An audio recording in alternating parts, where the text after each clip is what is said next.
All right, guys. So let's leverage your assets for real estate investing. The strategy one is HELOCs. Joe, you and I are going to collab on this. All right. So HELOCs, just so you know, is a home equity line of credit. Okay. Home equity lines of credit is where you leverage your investment properties or your main place of living as collateral to gain a line of credit from a credit union or a bank or a financial institution or whatever the case is. You're leveraging your property for more credit. Okay. And you're tapping into your equity without having to sell your property. This benefits you because you do not have to sell your home or refinance your home to tap into your home's equity. This is one of the top ways that real estate investors get massive capital fast by leveraging their home. But this comes with a high risk. Let's talk about it, Joe. Why is this one of the biggest reasons why real estate investors use these in real estate? It's because it's readily accessible. It's there waiting. I always encourage people, whatever they're going to use their home equity line of credit for, is to have one, because they're becoming more and more stringent upon the qualifications and the requirements. So you go out and you get the home equity line of credit when you don't need it, because when you need it, you're not going to get it. That's just the way it goes. Yeah. You go out and want to access $100,000 in equity in your home or $50,000 in equity in your home because you got laid off or what many of thousands of things could happen to you. Then once they happen to you, it's going to start reflecting on your credit report and your income and all these other things. So if you have an opportunity to get the home equity line of credit and you have this readily available cash to use and to deploy when you want it, and you can use it like a credit card, you borrow and pay it back, borrow and pay it back. It is an absolutely amazing debt weapon to have because it's just ready cash. It's not, you don't have to charge anything, and you write yourself a check. And when you're done with it, you repay it, you can go back and borrow it again. It's cash sitting ready. That's why it's so popular. It's dry powder, like we like to call it in the crypto game, is dry powder. And so and when he says debt weapon, ladies and gentlemen, what debt weapons are, you use debt to attack a situation.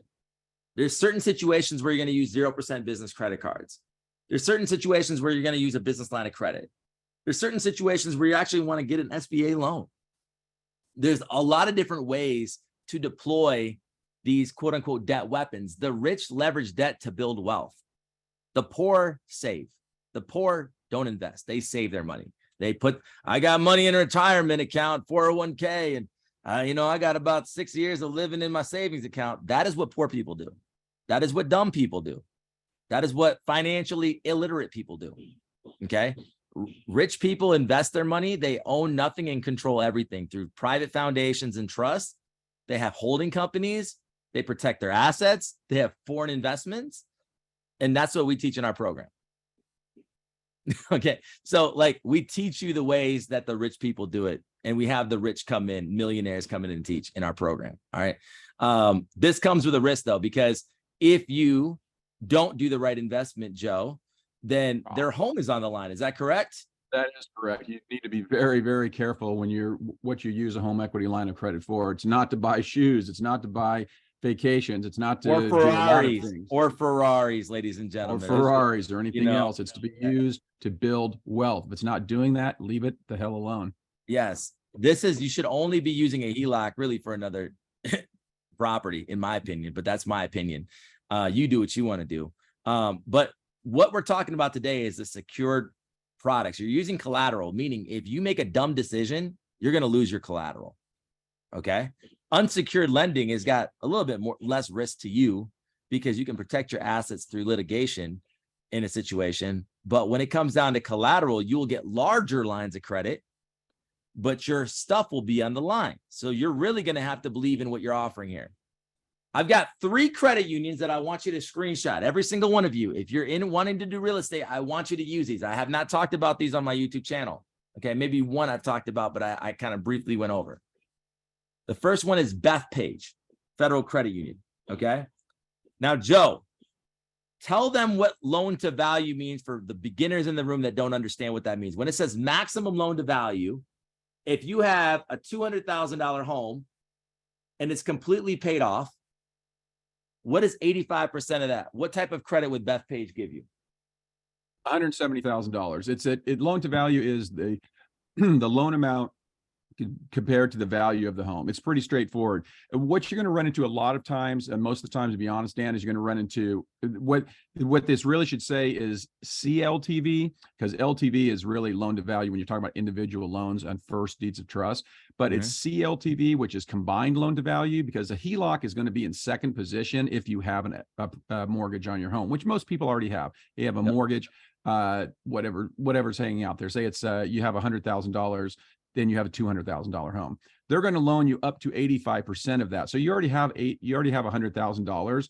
The maximum exposure they want on this thing is $170,000. So their maximum exposure on their end is going to be $70,000, because you have a $100,000 first deed of trust / mortgage, and they will give you up to 85%, which equals 170. So therefore, they can add $70,000 in debt to that property, and they feel safe. So you can get a $70,000 line of credit from them. Okay. Tell me why you like this right now, looking at this right here. What specifically stands out to you from this credit union? Well, what I like is the lines. The lines are pretty nice. I mean, they'll go to 500,000. That's a big line. The HELOC amounts is up to 500,000. Your minimum credit scores this is a pretty low threshold. Very low threshold. Very low threshold. But they're putting their home on the line. That's the difference, guys. When you put your home on the line, you can afford to have a lower credit score. So if you're saying, how can I get into different HELOCs and, all these different things like that, you can do that with a lower credit score, but your property is on the line.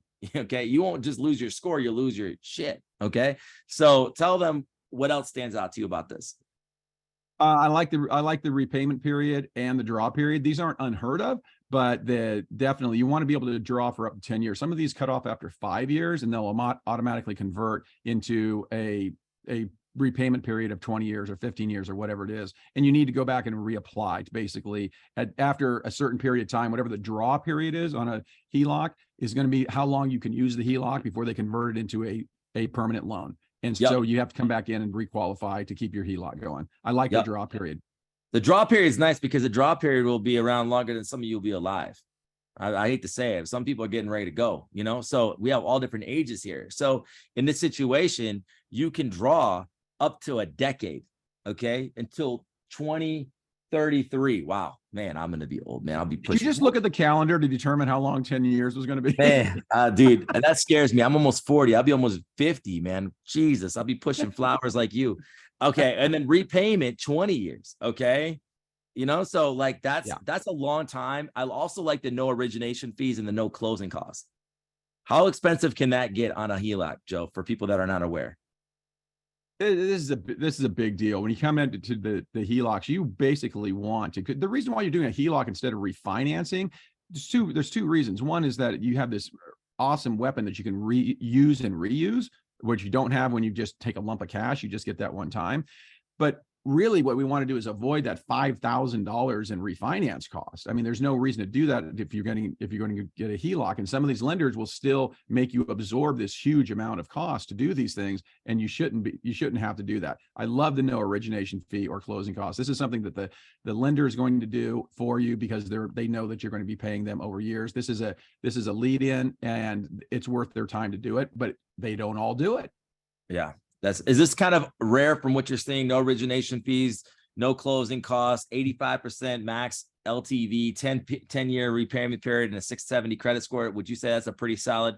That's a really solid offer. No origination fees. I know a lot of these credit unions and smaller lenders will use reduced origination fees and closing costs. They'll charge you a flat fee or something rather than the percentages. But to have no origination fee or closing costs, that's super. Yeah, that's really unusual.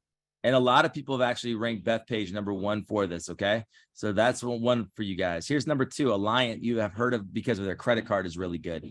Okay, this is another one. Your max LTV will be 90% instead of the 85%. Okay, no appraisal fee or closing costs on a property, $250,000 or less, and a $60 annual fee. 10-year draw period, just like the other one, and 20-year repayment. What stands out to you about Alliant, brother? Well, first of all, I like the rate. It is it isn't adjustable. I could pick on that all day. I hate when people say their rate is variable. It's not variable. It's adjustable. There's things you can add in there, and you know exactly what it's going to be. The intro rate is nice because you're getting 7% for 3 years. I like that. They're going to lock in that rate for 3 years that you're going to be able to draw at. Usually these things can adjust as much as monthly, and they can get pretty volatile depending on the index. They have a nice draw period, the repayment period, just like the prior one. Your HELOC amounts, they'll go all the way down to 10,000. That's really small. A lot of people won't do that because it's not worth their time because they're going to throw in the same thing here. They're going to do no appraisal fee or closing cost. I don't know how, honestly, they're going to make their money back doing no appraisal fee or closing costs if they're going to write a 20, 30 or 10 or $20,000 equity line. That's a loss leader, if you ask me. So the LTV, the CLTV up to 90% is also unusual. That's really high. Yeah. And so here's the thing. Joe is really used to creative financing, and he's really used to getting properties with no money down, no credit, all this type of stuff, all the sexy stuff you hear about that people regurgitate all the time. This is what this man lives, breathes. He joined my program to learn business credit specifically, but I'm sure Joe is pretty intrigued with these things for his mentees. Is that correct? He hasn't seen these before today. Oh yeah, no. I'm a big fan of the HELOCs. I've always encouraged everybody who owns a property to have a HELOC at all times, because as I said before, when you need it, you won't qualify for it. Period. That's the way it goes. So when you find a good one, slap it on your property. It doesn't mean you have to use it. It just means it's there if you want to use it. Yeah, that's the whole thing about credit banking, guys, is you want to have it in case of emergency. We have somebody that just joined our program yesterday. Shout out to my man out there in Columbus, Ohio. And he said, man, you know what? You've always talked about getting credit when you don't need it. And, you know, I had a situation in my life that if I didn't listen to what you said, I would have been like, I don't even know where I'd be. Right. And thank God that he took that and actually ran with that. And now he's in the program, Joe. He's getting ready to, work with you on real estate. He's going to get ready to level up here in the mentorship. And that's just a prime example of getting credit when you don't need it. You put oil in your car, not when it runs out, but before it runs out. And the same thing here. We're in the worst economic times that we're ever about to be in, guys. And I'm not trying to preach gloom and doom and go buy gold, but guys, that we have not even seen the worst of it yet at all. I'm not even going there, but we have a lot coming down the pipe. All right. The third one and the final one, screenshot this one. This will be a maximum LTV of 90%. Okay. No fees or closing costs. HELOCs up to 500,000, but as low as 10%. So I'm sorry, 10%. So where you like the 10,000 and up, this is 10,000 to 500,000. And United Federal Credit Union is a gem that most people don't know about. I'm getting ready to put some videos out about them. So a lot of these questions that I know you guys are going to ask about these HELOCs, they have other products too. And remember, you want to go bank with who treats you best, right? Like what country you live in is what treats you best. I'm a big fan of Nomad capitalists out there. So shout outs to Nomad. But this right here is a gem too. Joe, what stands out to you about this one before I go into the next thing? Well, I've never heard of United Federal Credit Union, to be honest. But just reading over their stuff here, this is super, super aggressive. I mean, they're combining everything they had in the past two. The intro APR at 2.99. That's pretty crazy. And they got a if people have equity in their home and they get this, what you can help them get crazy real estate, right? You can show them. Oh, yeah. We base stuff off of creative financing all the time. But if you want to throw actual cash or credit behind it, all you do is just accelerate everything that we do. So instead of starting on step 1, you start on step 4. I mean, that's just the way it goes. I mean, you got a draw period here, 10 years, beautiful. HELOC amount, they'll go all the way down to 10 and all the way to up to 500,000. That's really nice. I mean, you got 90%. 90% LTV. They've got no fees or closing costs. This is nice. Yeah, I'm surprised I haven't heard of them before. Yeah, they're pretty solid, man. So here's the second one. Okay, so these are HELOCs, meaning these are on your primary residence, ladies and gentlemen. If you have any equity in your home whatsoever, I would be doing banking with them. Put deposits in there, build the relationship, date them before you marry them, okay? And build that relationship. Because when you build that relationship, you'll get better terms, you'll get higher rates, and there'll be more credit products that you get to go with. That's where a lot of people found me is by talking about credit products. Well, right here, guys, I got stuff on homes too. I bring you the best when it comes to the HELOCs as well. And so if anybody says, you know what, I don't have a great credit score, but Joe, can you teach me how to buy real estate with no money, with bad credit? Can you teach me the creative financing ways? And I do have some equity in my home. Joe's going to tell you, hey, listen to what Dan said. Go to one of those 3 credit unions, get a HELOC on your property. And while you get a HELOC on your property, we'll work on you getting a portfolio. We had one girl that got 7 properties in 3 months. If you want her name and number, Joe can hook you up with her. But literally, she was able to do that in 3 months, get 7 properties, man. She's addicted to real estate investing now without even any money down and no credit needed. Okay. So once you start throwing credit in the mix, it's a higher game. Yesterday, I went through the business credit and the personal credit. I told you how to get $270,000 in unsecured personal credit with 9 inquiries. I told you how to do like $470,000 with 9 inquiries on the business side. But here I'm showing you actually how to leverage your property to get $500,000.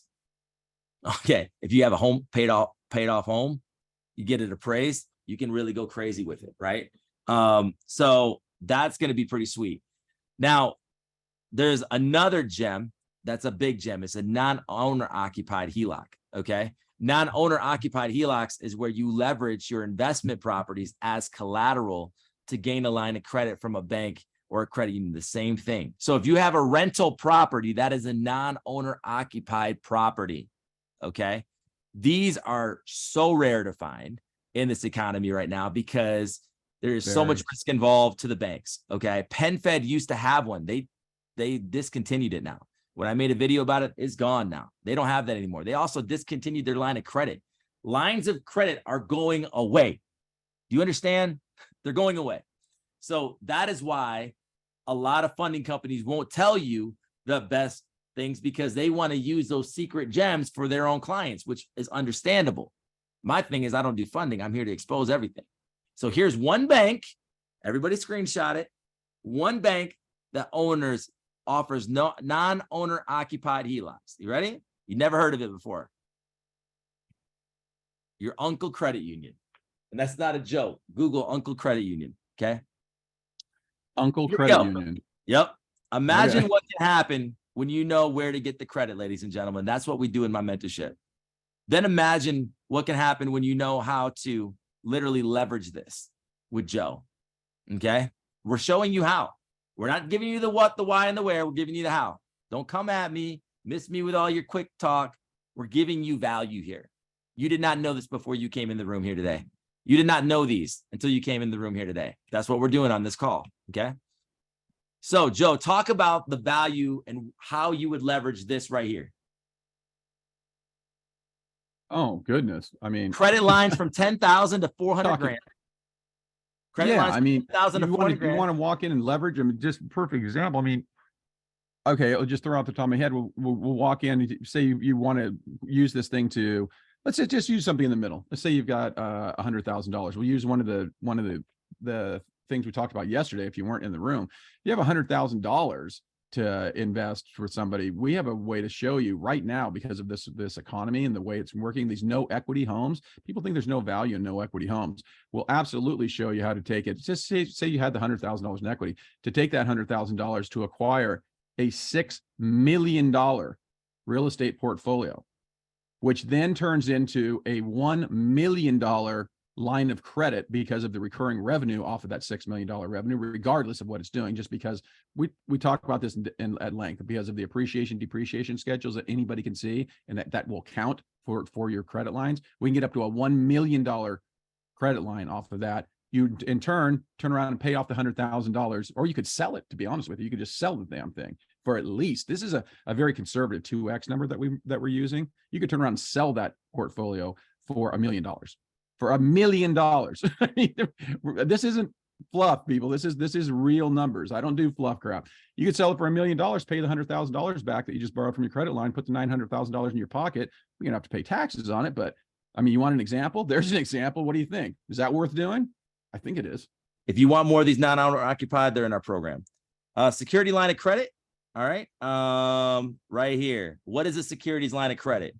is basically where you leverage your stock portfolio as collateral to gain a line of credit from a bank or a credit union. That's basically it. You got a 401k, IRA, whatever the case is, you have anything in the stock market, you can take that portfolio to a bank or credit union that has a credit product like this, and you can leverage that without selling your position, so you don't have a taxable event, which is the key. Because whenever you sell stocks, you get capital gains tax. Crypto, capital gains tax, right? Sell a property, you don't do it right, capital gains tax. How many people are not selling their properties right, Joe, and not leveraging the tax benefits when it comes to selling and renting properties? The majority of them. Be honest, yeah, it's not a lot of knowledge, but they absolutely need to learn it, because guys, girls, you're paying taxes already. There's nothing wrong with not paying taxes when you don't have to. It's called taking advantage of the tax code. That's why the tax code's there. Yep, exactly. So one secret bank that offers this, I have talked about these before, but a lot of people haven't realized the power of it, is First Tech. Okay. Because with this, there's no annual fees to have this credit. Okay. So you can have it and it's never going to charge you. There's no application or origination fees whatsoever to open this credit line. All right. And you can have anywhere from 25,000 line of credit to $1 million. This is the credit union that services Google employees, Facebook employees, the Portland Trailblazers. It's a huge West Coast bank. Anybody can join it. They have really good credit products.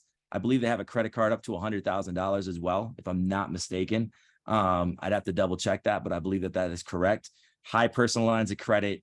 They have a lot, but this right here is very, very hard to get for most people, because a lot of these aren't available as well. So there are banks out there that have security lines of credit that I know of. This is one of my favorites though, because I've had a lot of people be able to get approved for this. And here's the deal though, you can only get a credit line 50% of what you have. So if you have a $50,000 portfolio, they're only going to give you 25% of that. I mean, they're basically going to give you 50% of that. So you get a $25,000 line. So you're leveraging 50,000 in your portfolio for a $25,000 line, right? If you have a $2 million portfolio, Winston, I know you do, brother. I know you do. Okay. You can get a $1 million line of credit like that. Joe, how do you think that could help people right now that have been working a job with a nice retirement investment account? They don't know. They know that they can borrow against their 401k, but what they don't know is that they can go to a credit union like this, build the relationship, open up other credit products, and have something that would better suit them than borrowing against their, because why would you borrow against something when you don't have to, like that, and have better terms with this? What would you say about that, Joe? I'd say it's dead on. It gets back to the original pie chart, honestly, that you threw up there before. It's the massive amount of stuff that you don't know. I've been doing this for a long, long time. And I don't know. I don't know a lot of things. Okay. But I also know a lot of things, but I'm also aware enough to know that I don't know a lot of things, and people just don't know this stuff is available, and they don't know how to leverage it correctly, because it can be dangerous in the hands of people that don't know what they're doing, because this is really, really powerful stuff. And this is what the rich use. You have to understand, to be wealthy, you need to understand how to leverage debt. If you don't understand how to leverage debt, you'll never be peacefully wealthy. Okay.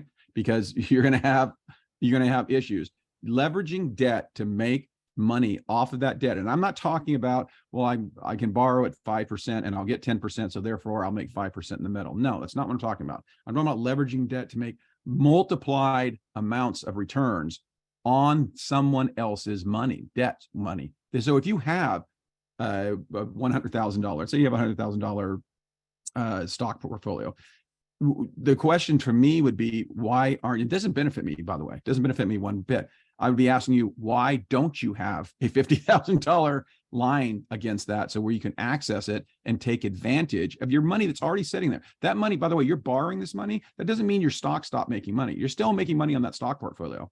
And now you take $50,000 out, by the way, and say, oh, let me take that out over here and make $100,000 off it in a real estate transaction, and then pay it back. And then go out and do it again, make $40,000 and pay it back. Why the hell wouldn't you do that? Mm-hmm. So I'm like I said, guys, I'm just here to serve and bring value. Here's a couple things that can help you. This is going to be up Winston's alley, the next one. We have more of these in the program as well.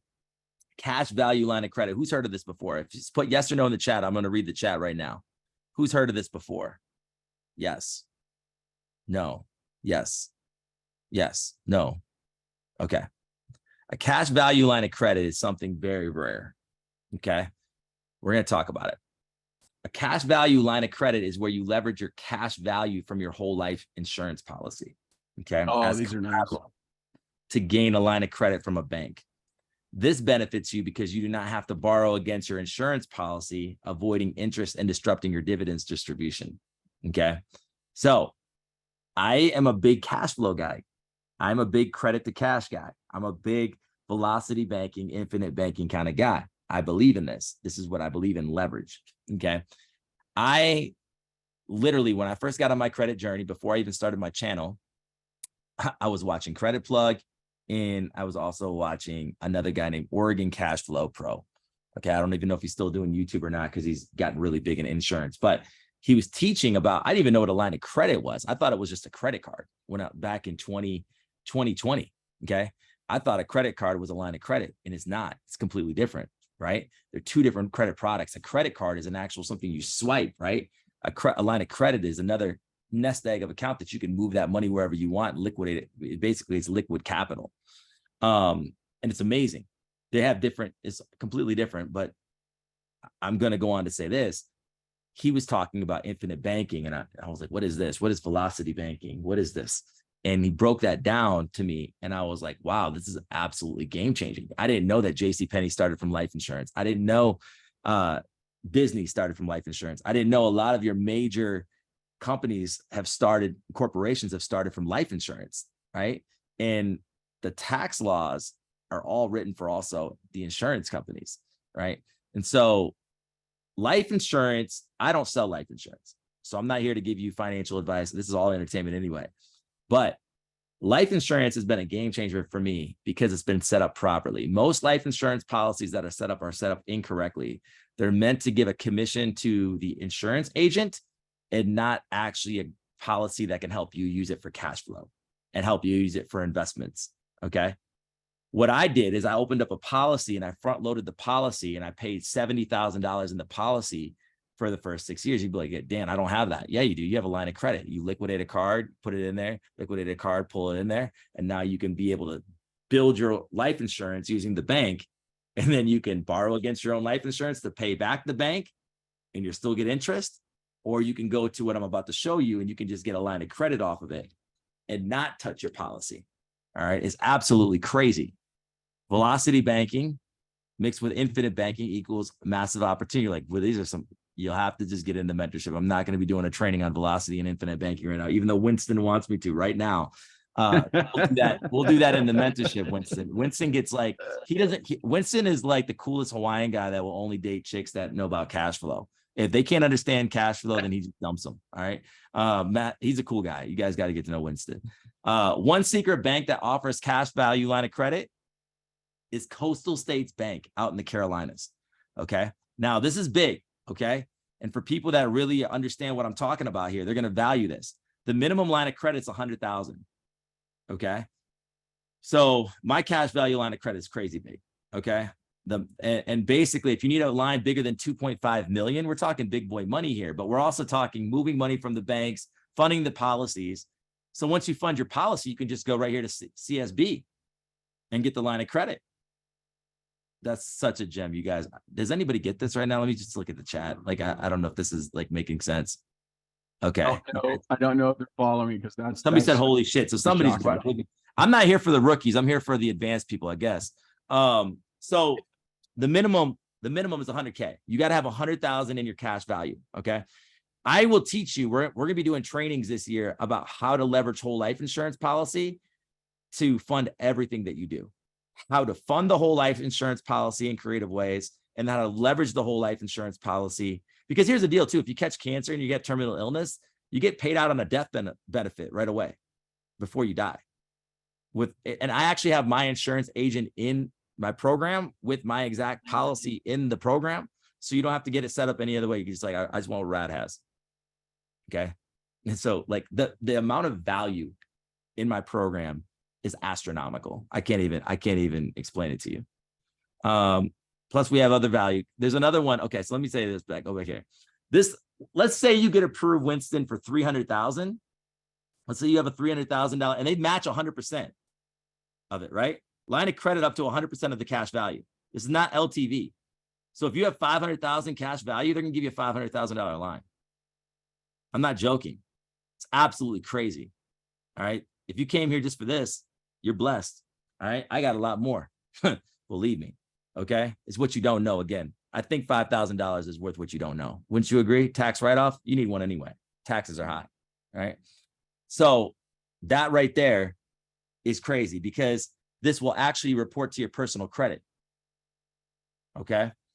So if you want to manufacture a trade line, if you have a $500,000 policy, $200,000 policy, guess what goes on your credit profile? I'm looking at the chat right now. Is anybody getting this? If you have a $200,000 cash value line of credit with this bank, that bank is going to report a $200,000 trade line to your credit profile. Forget your AUs, man. It's all about leveraging credit to build trade lines on the profile. Shamori, who was here the other day, he was talking to you guys a little bit. It was his birthday yesterday. You know, he got a 160-month pledge loan from Navy Federal, 100K trade line. So he put $100,000 in Navy Federal. They put a $100,000 trade line on their credit report, and he doesn't pay it back for 160 months. It's part of the program. Guys, we don't play games, man. You can stick around in the Facebook group talking to the credit repair people and the funding people that want to post their little wins to have you message them, to have you get them to sign up. But this is the real ball game right here. I would get in here. All right. Next one, alt funding. All right. I brought this to the game. I'm the reason Morby is in the house. Yeah, Shamori's in the house. Awesome. Shamori will tell you. Shamori, you got to run that play next, bro. That's the next play for you, bro. To build up that whole life policy and to get $1 million line of credit off of it and to become your own bank. That's what infinite banking is, becoming your own bank.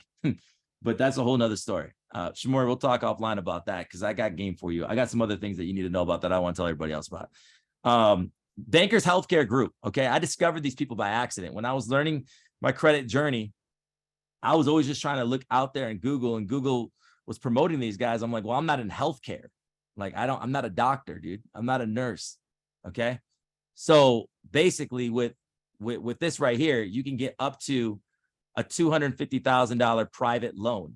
Okay. Minimum is 25K up to 250K. Here's the kicker. If you apply for it here's the kicker. It does not report to your personal credit. And the reason why they did that is, what do healthcare people have in common? They have high student loan debt.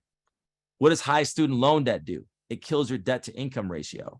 Many people can't get a home because of student loans.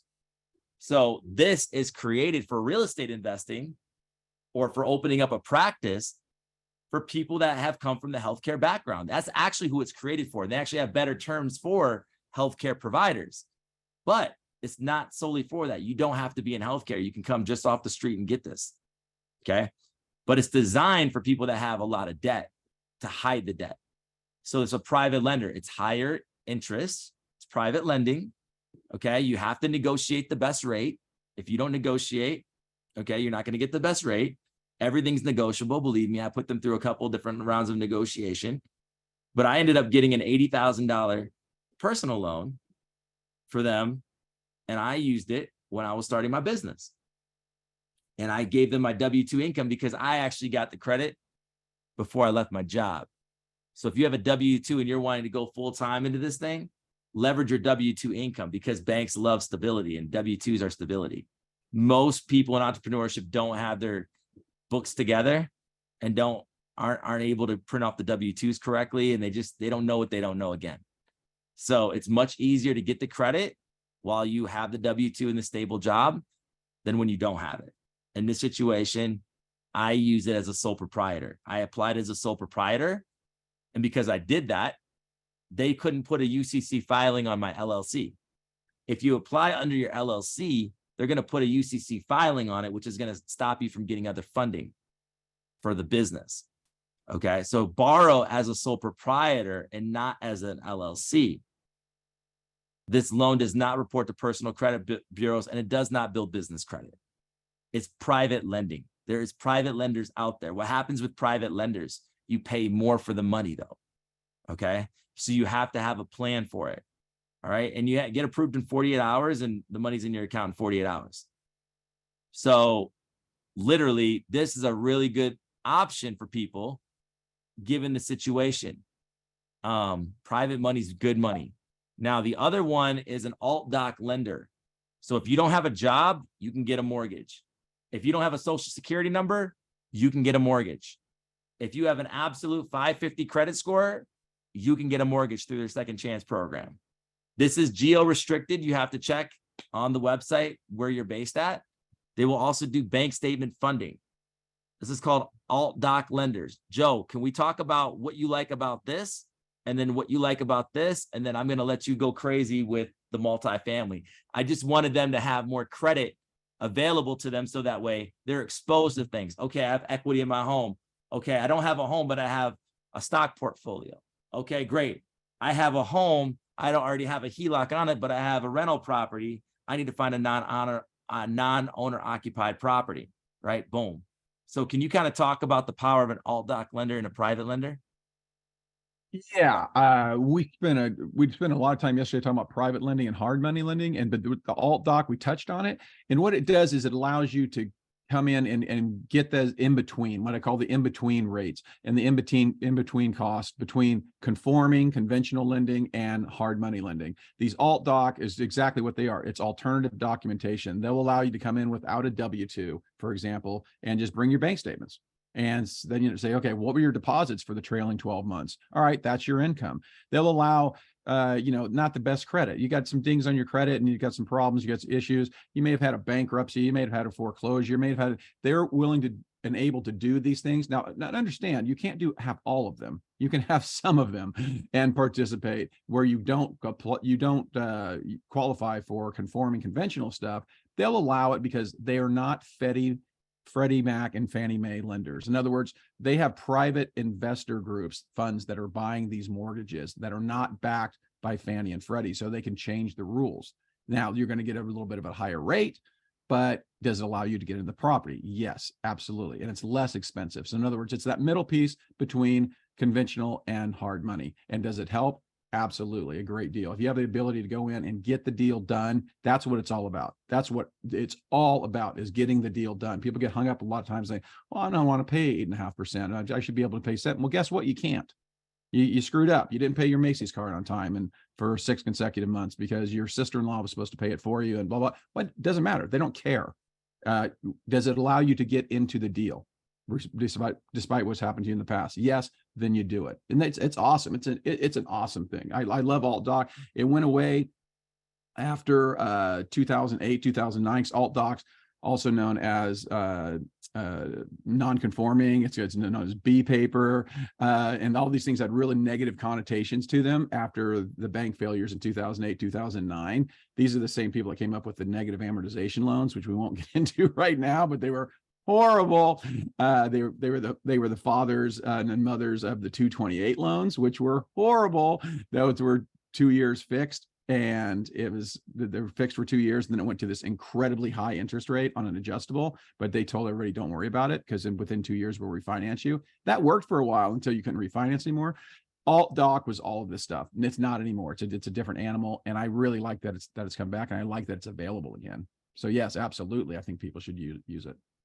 All right, my brother, I'm going to let you take over from here, and let's show them the multifamily that we're talking about here. Not a multifamily. We're going to talk about multifamily and cash flowing. Let's go. That's what we do here. We're talking about multifamily, investing in multifamily real estate, being real. Oh, wow. That's a good looking guy there, isn't it? Yeah. I like that. I like that. For those of you who don't know, my daughter does my slides for me. I come up with the content, she does the slides. So I'm always happy to see what she's come up with. We're talking about multifamily real estate and cash flowing today. Why, multifamily real estate's all the rage lately. And the question is why? Well, it's not even lately. It's because everybody hears about this. Everybody has an uncle or a cousin or a relative or a friend or something that owns an apartment building. And that's, they're so rich because they own this apartment building and have all this cash flow. So we'll talk a little bit about the myths about multifamily dwellings and some truths about multifamily dwellings. The myths are it's the only way to make a whole bunch of money in real estate. That's the number one way to make money in real estate. That's not necessarily true. Is it more cash flow? Yes, but the expenses can be higher too. So people don't talk about that. When you're talking about multifamily, what we need to look into is what are the costs. There's two things we can control in multifamily that we control to make things different. And that is the cost that we're paying out every month to maintain these things, to service them, and the rents. So we can control those two things. We can't necessarily control a lot of other things, but so those are the two things we really look at, because the myth is you just buy a multifamily and you have tons of cash flow coming in. No, that's not true. You can buy a multifamily with 100 freaking units and be bankrupt within 6 months because you're not covering your costs.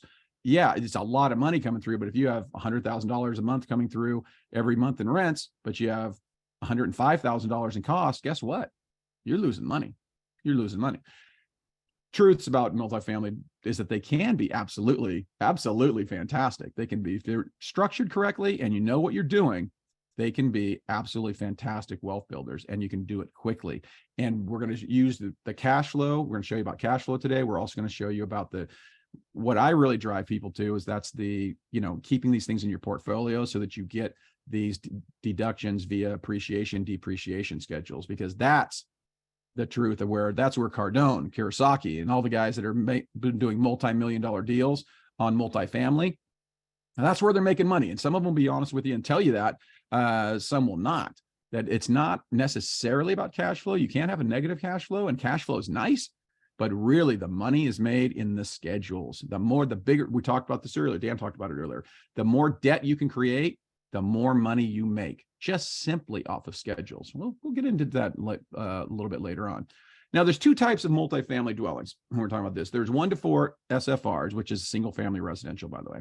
1 to 4 units is considered, that's actually considered a single family dwelling for purposes of how they construct things in finance. 1 to 4 units, in other words, single family, duplex, triplex, quad, those are all considered single family, and all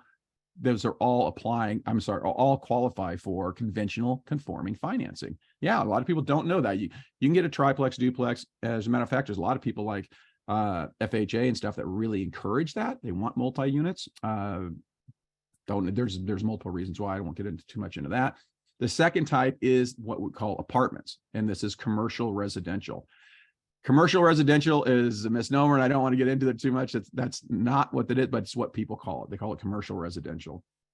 It's not. Commercial and residential are two different things. We'll go through that a little bit more later. But just so you know, there's two types of MFDs that we're going to be talking about today. Multifamily dwellings. We have our 1 to 4 units, and then anything above that I refer to as apartments, or multiple units, multiple doors. That's, if it's 5 on up, that's really a multifamily dwelling.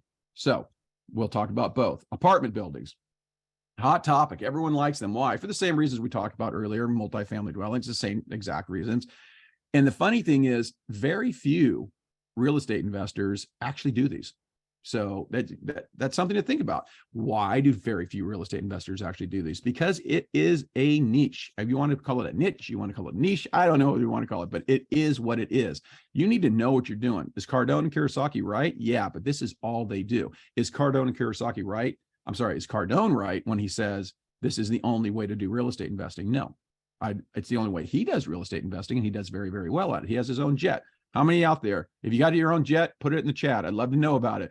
None of us do. So that's a selling point. This creates it perpetuates this myth that, the real money is in multifamily. The real money can be in multifamily if you do it correctly. Real money can be anywhere, but multifamily, if done correctly, will actually allow you to accelerate that by having more doors. That's the third thing we see there. You manage more doors in one property. What are doors?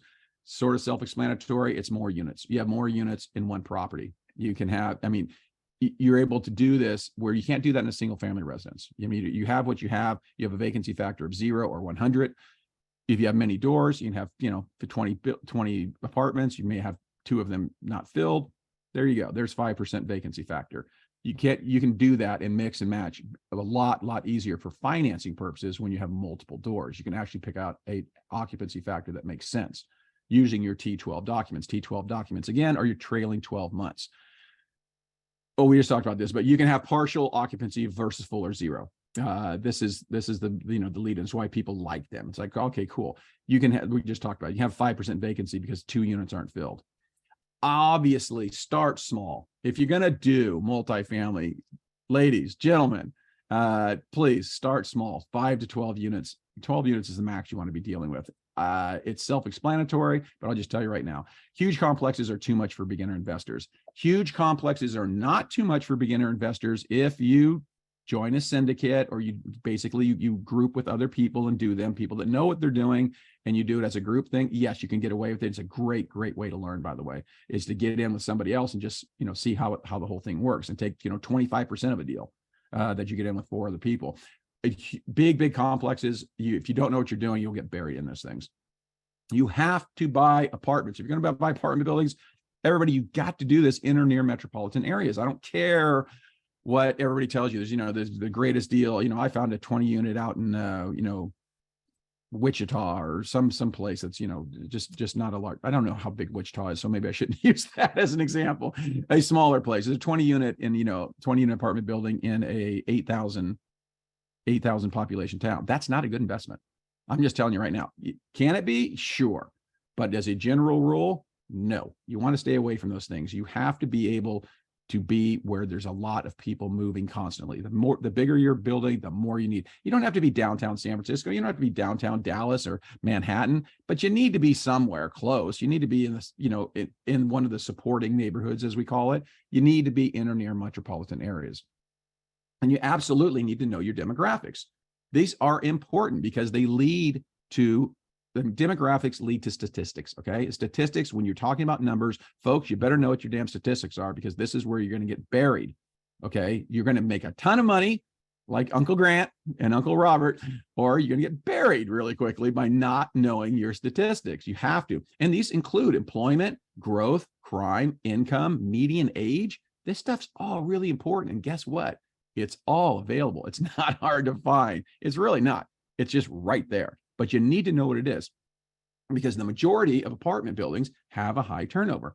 People tell you, oh, you need to find really good tenants so they don't leave. Well, folks, it's an apartment building. It's a multifamily.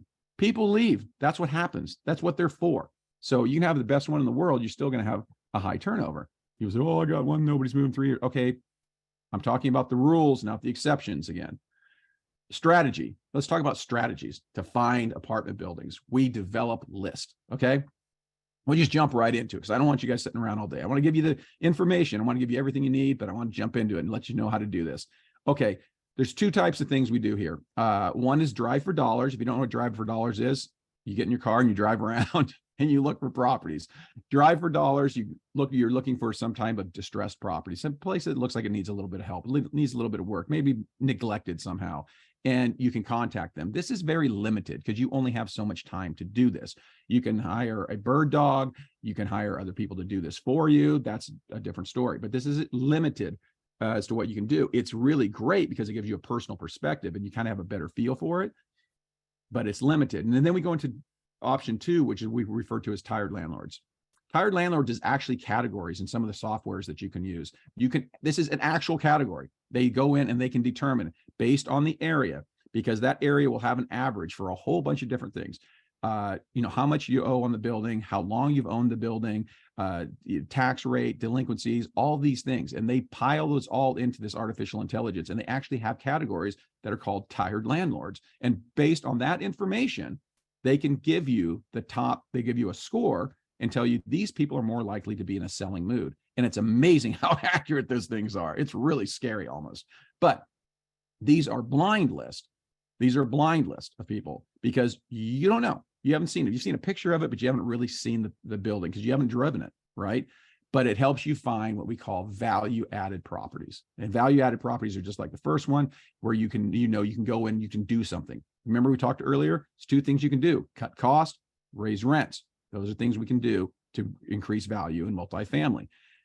The great thing about the tired landlords list, as we call it, is that it's unlimited.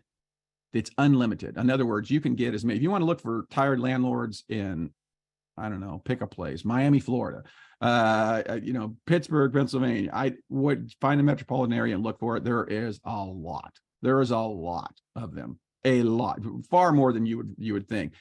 So what you do is you take these two things. You got your driving for dollars. You got your driving for dollars that you've seen personally, and you have your tired landlords, which is a lot of properties that you've seen pictures of, but you haven't seen personally. You can do this out of state, by the way.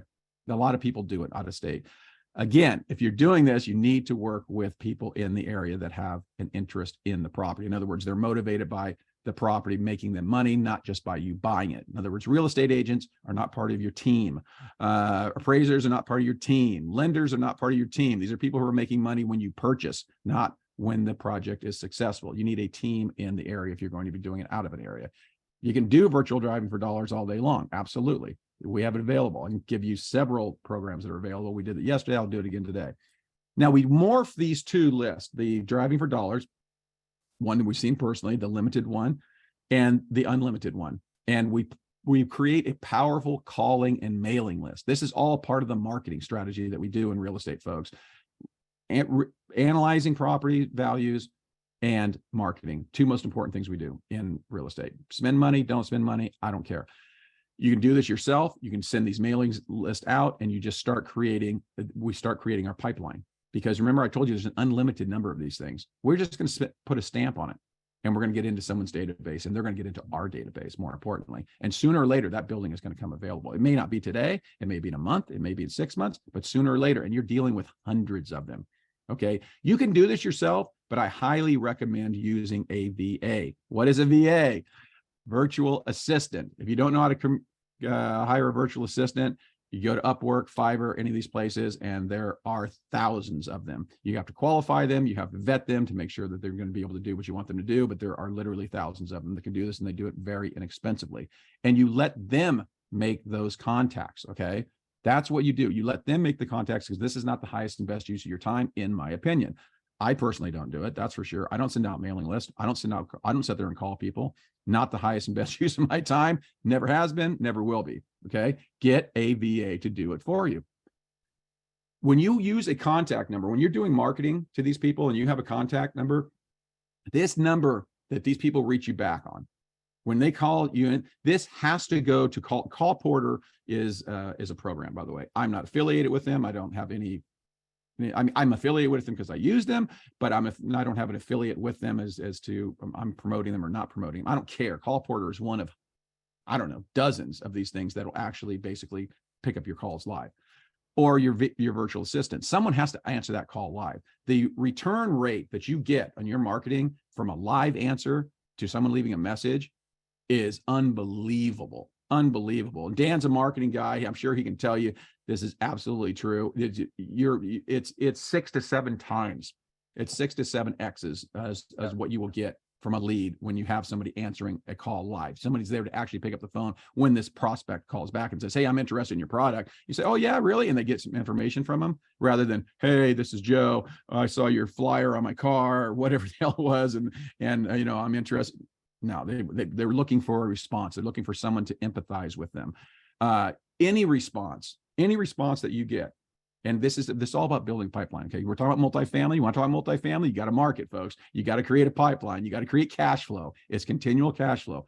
We get responses. They go into what we call a CRM. If you don't know what a CRM is, that's a customer relations manager. It's a program basically for management and follow-up. In other words, again, something you don't have to do.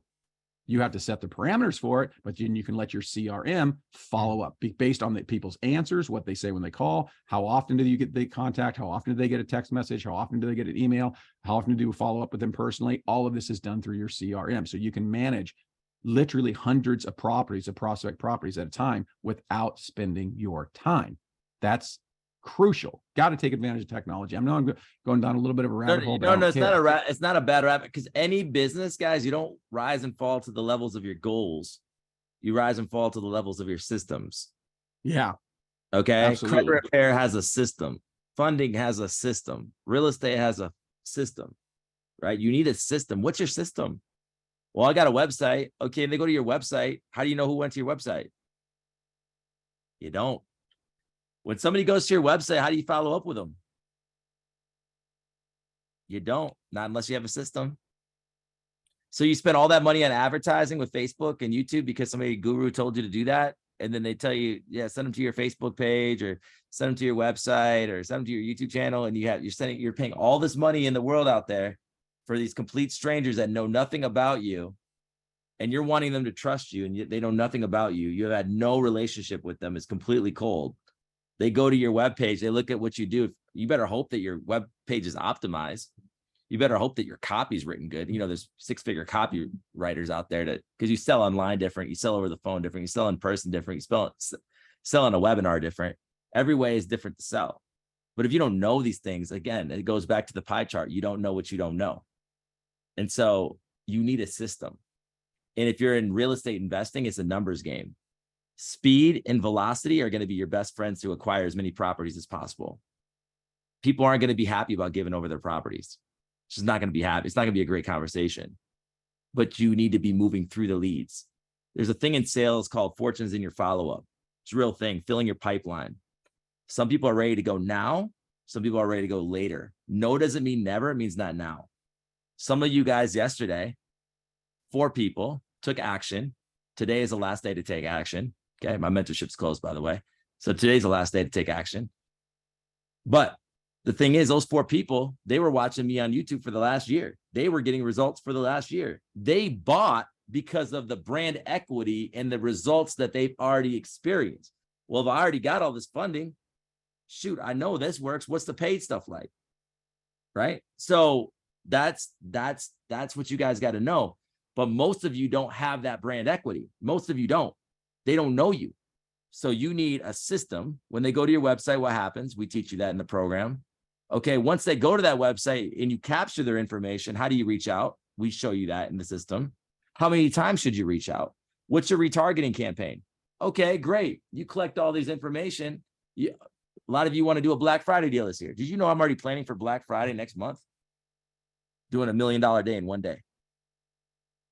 I'll show you how to do that. You want to join the program. Again, I'm not begging you. I'm actually helping you because I have the most incredible program that you've ever experienced. And I challenge somebody to show me now. What we do here is ridiculous for people for $1,500. And that's my program cost. It's an admin fee for software, for paying people well. I don't even pay Rain cheap. I pay her like an American rate. Okay.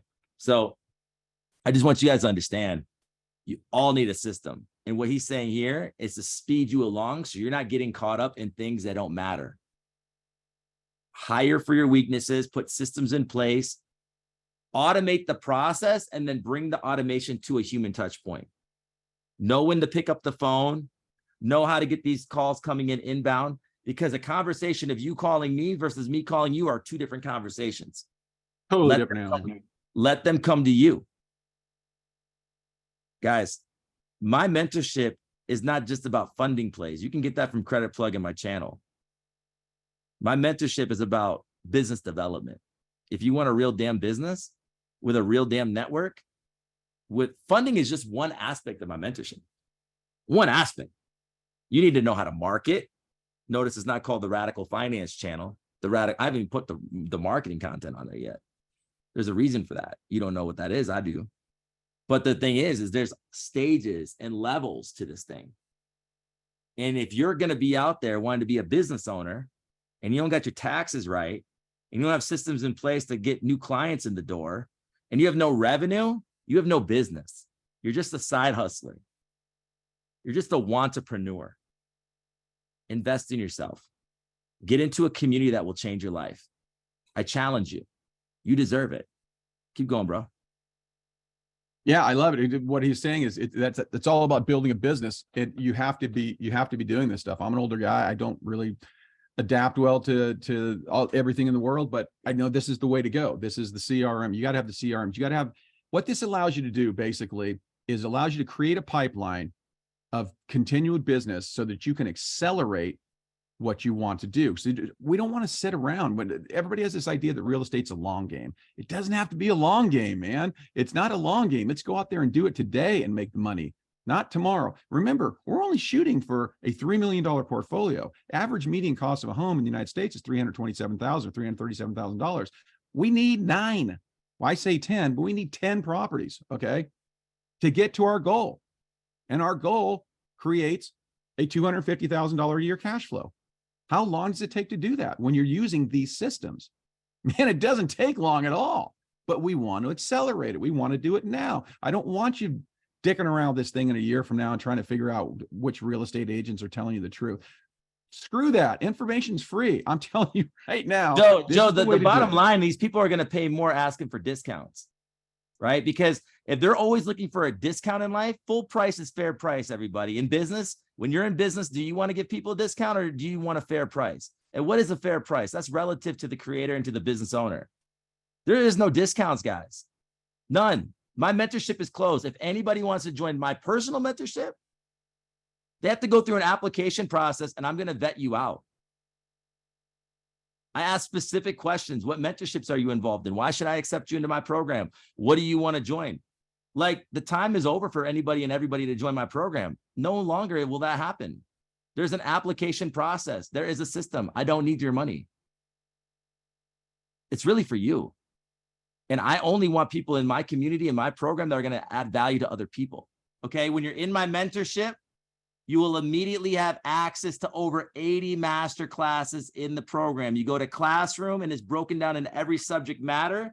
It's going to take you all year to get through them. And then we're going to be diving in next month to 10 funding calls. You understand? 10 funding calls. Okay. I'm doing crypto this month. I promised some people crypto. Next month is funding. Okay. So next month is funding. But there is literally all of the business credit stuff. We have no doc, low doc programs, SBA funding, all of that in there. How to repair your credit without credit repair. Use your credit card.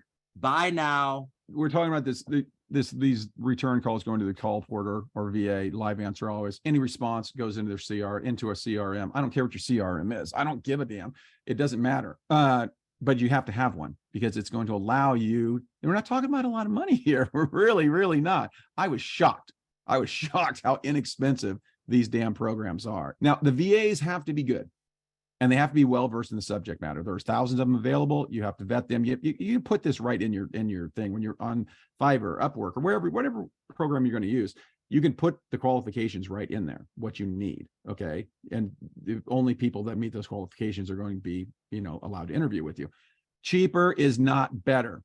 Okay. Get this down. Cheaper is not better. Let me give you a little example on this. A beginner VA that's going to make these calls for you or send out mailers or doing whatever the hell they're doing. They're going to be running you about $3 an hour and 25 hours a week. We're going to just use these. Okay. These are real examples that I can show you. These are beginner VAs. It's going to be $3 an hour, 25 hours a week. They do about 20 to 30 calls an hour. Okay. And they get you one lead for every 5 hours. This is an industry average. Okay. Intermediate VA, it's going to run you $5 an hour, 25 hours a week. Same thing, blah, blah, blah. They're going to do 40 to 50 calls. They're going to do more calls per hour, and they're going to get you, because they're doing more calls an hour, they're going to get you a lead every 3 hours. Advanced VA, $8 an hour. Okay, blah, blah, 25 hours a week, 60 to 70 calls an hour. Now, of course, they're doing more calls, so they're going to get you more response. They're going to get a lead every 2.5 hours. It's an industry average. Okay, just so you know. Now, the beginner costs you $75 a week and it's going to get you 5 leads. An intermediate is going to cost you $125 a week and get you 8 leads. An advanced costs you $200 a week. Is going to get you 10 leads. Get the advanced. Get the advanced. Advanced costs more, but the leads are better and faster. Okay. They're better and they're faster to convert because they know what the hell they're doing. Don't be afraid to pay. Look what we're talking about here. The difference between $75 and $200 a week. Ladies, gentlemen, if you don't have the $200 a week to pay a VA, hire them for a week and find out if they develop. Put it this way. If you get a VA and you use the calling list that I show you how to call, and we just did this because we're driving for dollars, which I showed you how to morph the driving for dollars off of the automated one. You morph those together, you get people to make those contacts for you to say, yeah, actually, we are interested in selling our apartment building because the artificial intelligence has already told you what your score rating is and what they're probably going to be willing to do. Those are the people that you're calling. All this stuff goes together that you don't have to do. You get one to get you 10 leads. If you can't convert one of those 10 leads that says, yes, I'm interested in selling my apartment building, you need to go do something else. If you have 10 people telling you, yes, I'm interested in selling my property, and you can't get one of them to sell you your property, you need to get the hell out of the business. What is one deal worth? What is one deal worth? It's got to be worth at least 100 grand. It's a damn apartment building. We can show you all the different ways to do it, but it's going to be worth at least 6 figures. Why not pay the $200? Pay the $200, damn it. Get your 100,000. What kind of return is that? You want an ROI, a return on investment? I don't even know. Somebody do the multiplication factor. I don't know what the hell it is. Pay a little bit, get a lot more. Okay. Pay a little bit, get a lot more. I can't emphasize this enough. All of your incoming calls, when people are calling you, you have somebody live answering them. This is really important. Okay. The incoming calls are recorded. They're set up. This is the porter. Use your porter, whoever you're using. These are recorded. Because now they become immediately available. It's a live person talking to a live person, and you can go back and they can call you and say, hey, we got a call. You get a thing on your cell phone or whatever it is. Says, hey, we know we got somebody interested, blah, blah, blah. Here's their information. You can call in and listen to that call immediately. You can immediately listen to it. You know the vibe of the seller. You know at least some of their motivation, because what we got to do in real estate, right, is know their motivation. If we're going to close that deal, we need to know what the hell the motivation is. Why do they want to sell? And can we solve that problem for them? Yes, probably, most likely. Not all the time, but most likely. Now the return call is way easier, and it's far, far more productive because you just heard it. You just heard the message they left. Are they pissed off? Are they happy? Are they old? Are they young? Are they sad? You know what's going on a little bit. It gives you such a huge freaking advantage. I tell Dan this all the time. I'm not a marketing guy, but I know this because I've used it and I know how it works, for God's sakes. I mean, it's such a humongous, and it's so freaking inexpensive. It's like, holy God, what an advantage this is to somebody who's in trouble with their property or needs help with their property, to know where they're coming from and being able to relate to them on that basis when you return that call and you say hello. And you already know what their mindset is, what their mood is. You can't pay for shit like that. You just can't. Okay. Determining value in apartment buildings. We talked about how to get the leads. We talked about what you do it, don't do it, whatever you're going to do. Everything is about cash flow, NOI, and cap rate. Okay. I'm going to take a couple minutes of your time here to go through this, because before we start getting to some real life examples, NOI and cap rate, you don't know what those things are. You do know what they are. We're going to talk about them. NOI is your net operating income. That is all of your revenue, your rents that are being paid, minus the cost of doing it, minus the management cost, minus everything, the costs that go along, insurance, taxes, all this crap. That is your net operating income. And that gives you a capitalization rate. Capitalization rate is basically an interest rate that is used. It's a calculable interest rate that's used if you were to pay cash for a building. So in other words, if you were to pay $100,000 for a building and it had a 5% cap rate, that means that you're getting $5,000 back every year on your money. Simply put, and we'll break it down here in a little while, just so you know what these things are. First things to determine, as we talked about before, is how to raise the cash flow and how to reduce cost. If you're looking at buying an apartment building, no money out of pocket, you're going to leverage some money, you're going to do whatever you're going to do. You're going to buy this apartment building. You need to know two things.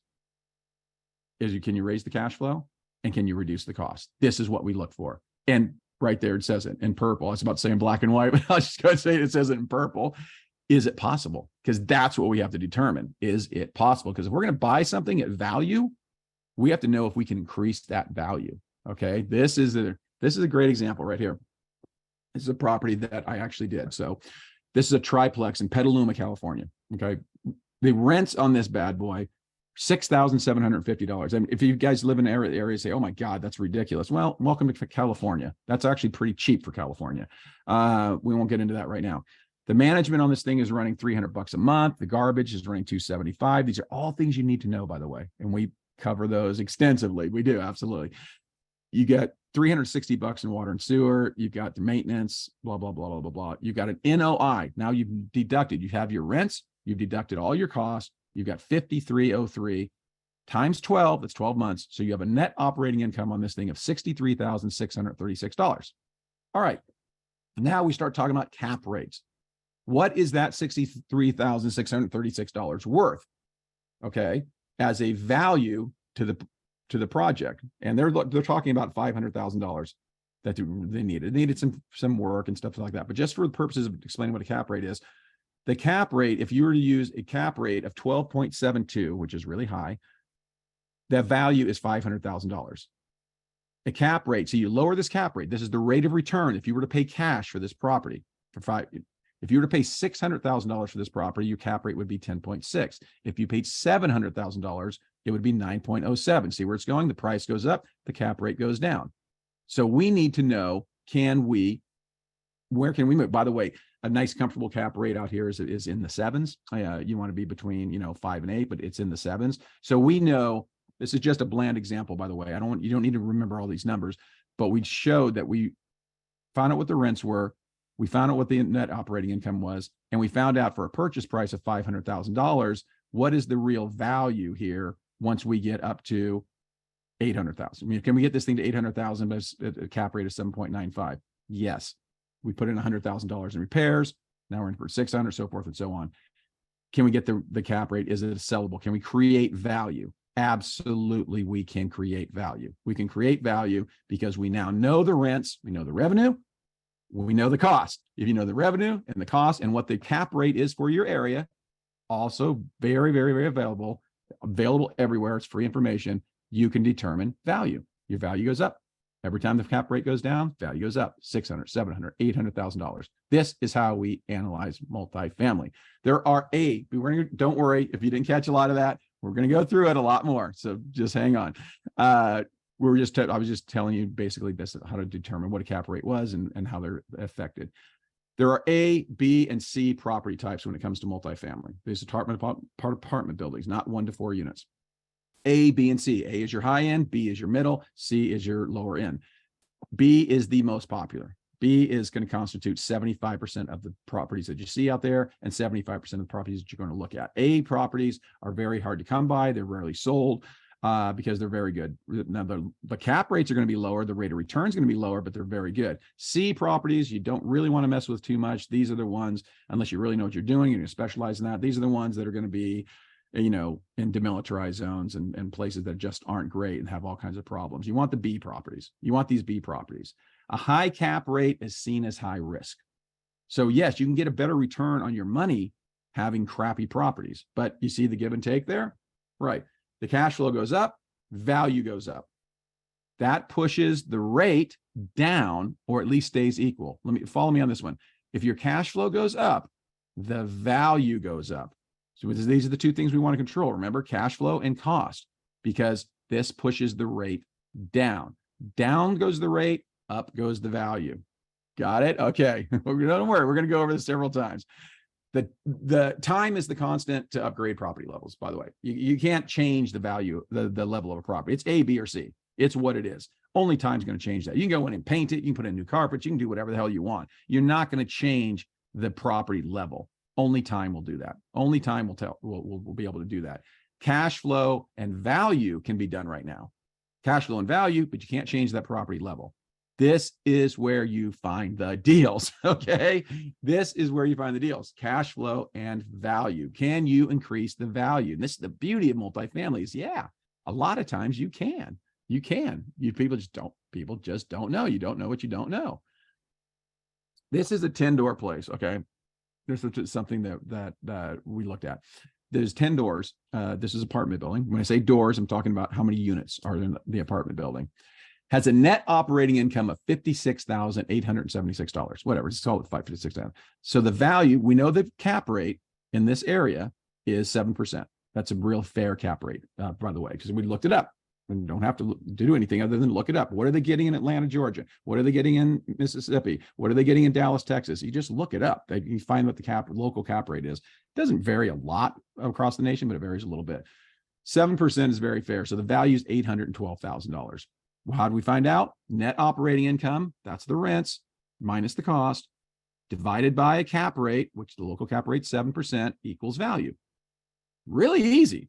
It's like, okay, we know these things. We already know what they are. Just do the math. It came up, the value's 800,000. Great. All right, fine.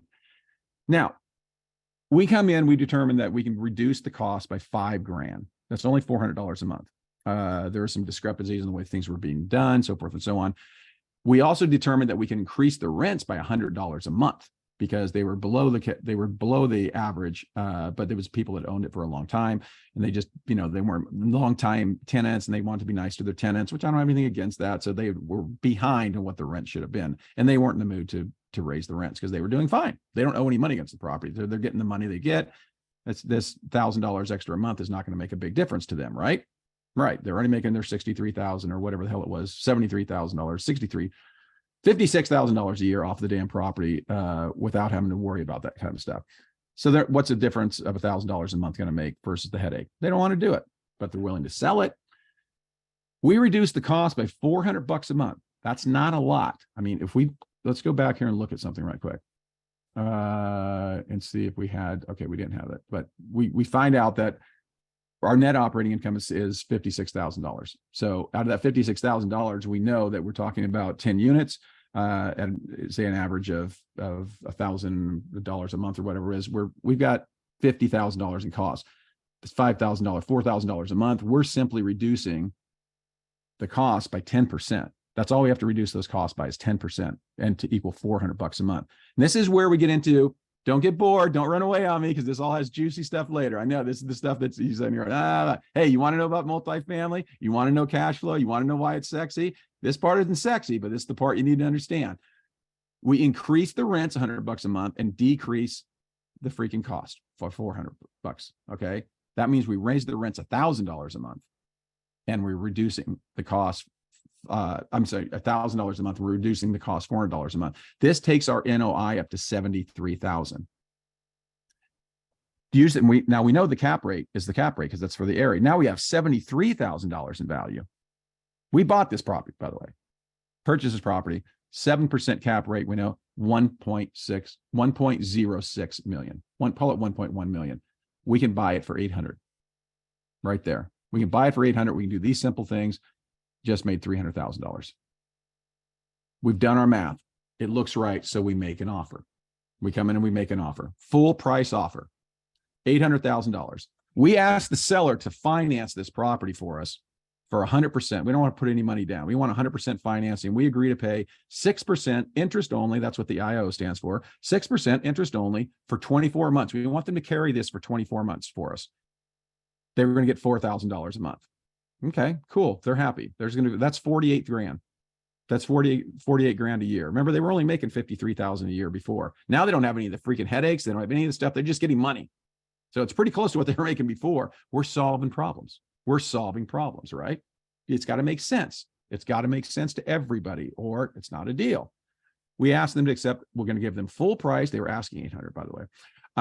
Seller finance, 100%. We're not going to put any money down. 6% interest only for 24 months. Going to give them $4,000 a month. Boom.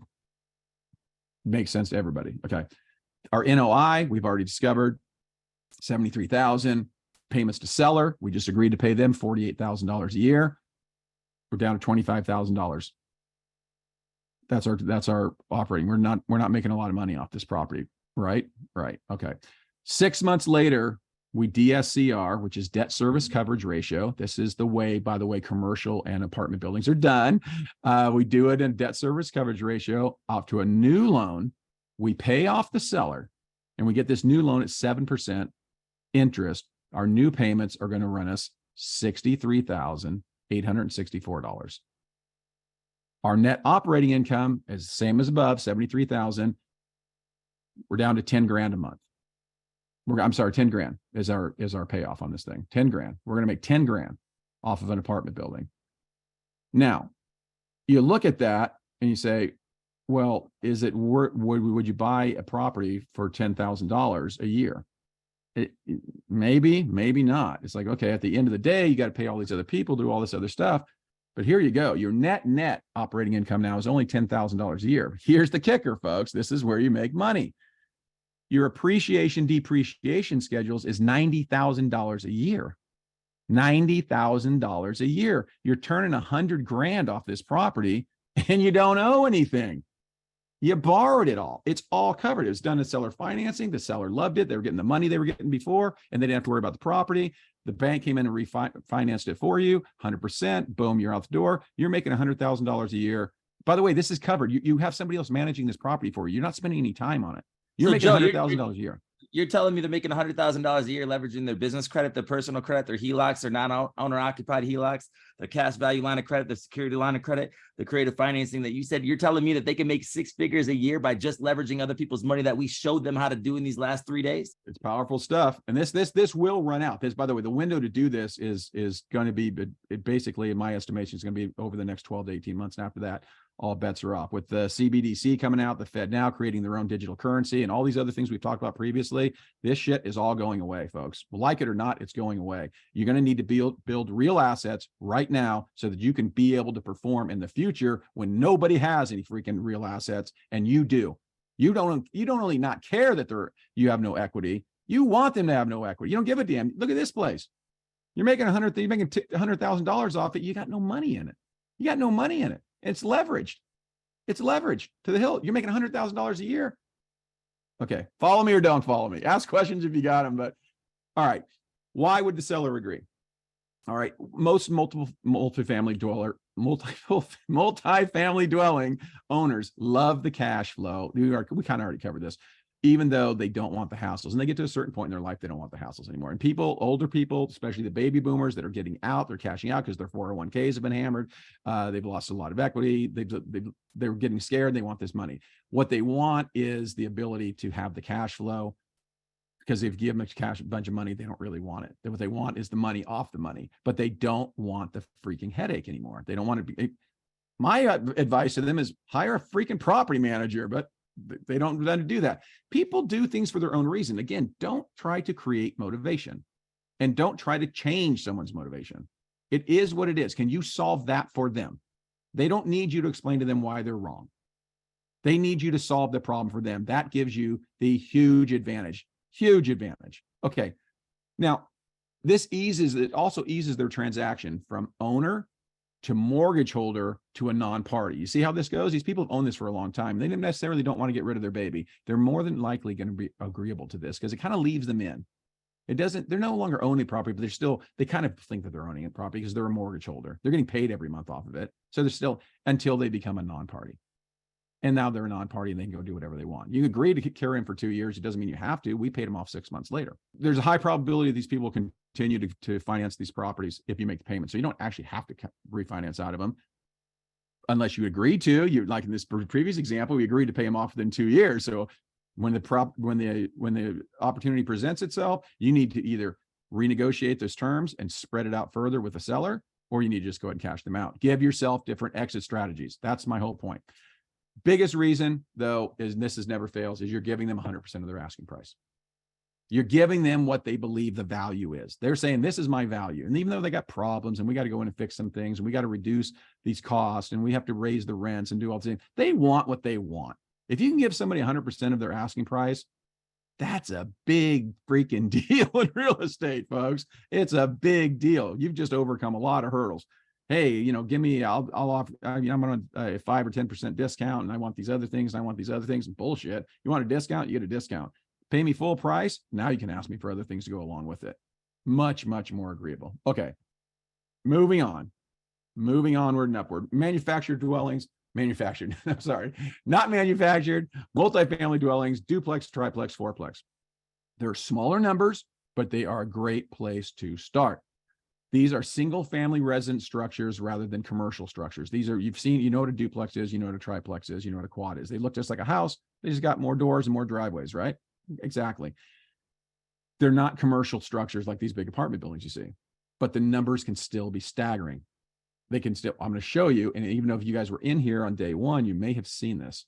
But I'm going to use it anyhow, because you can't hear this enough. So you buy a triplex for $300,000. This is not unheard of. You can do this. Can you do it in California? No. Can you do it in a lot of other places? Absolutely. Buy a triplex for $300,000. You get an FHA loan for 3% down.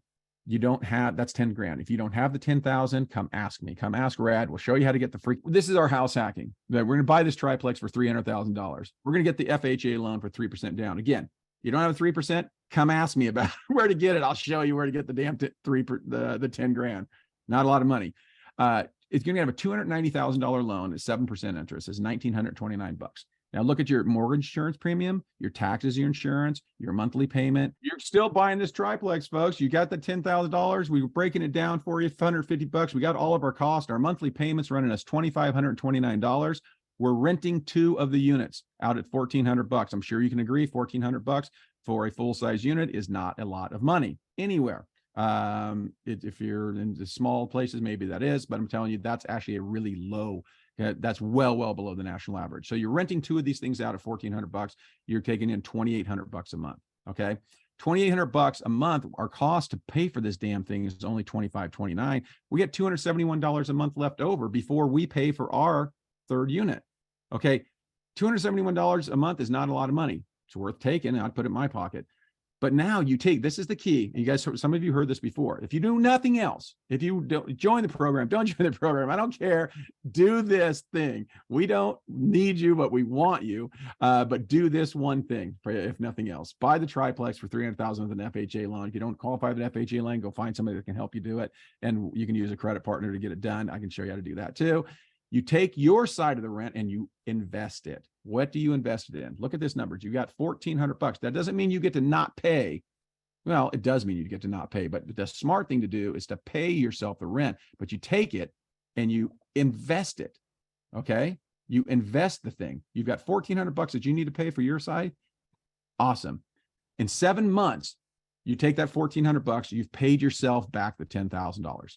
Okay. Boom. So whatever you borrowed that from, your credit card, or you took it out of your savings account or your stock portfolio, or if you just borrowed it from your aunt, I don't care. You've now paid off that $10,000. You're getting a $12,000 annual tax deduction. Ding, ding, ding, ding, ding. Right. That's a nice one. You're put the $1,400 a month in your whole life policy. This is the whole life policy that Dan was talking about earlier. I'm not a life insurance policy guy.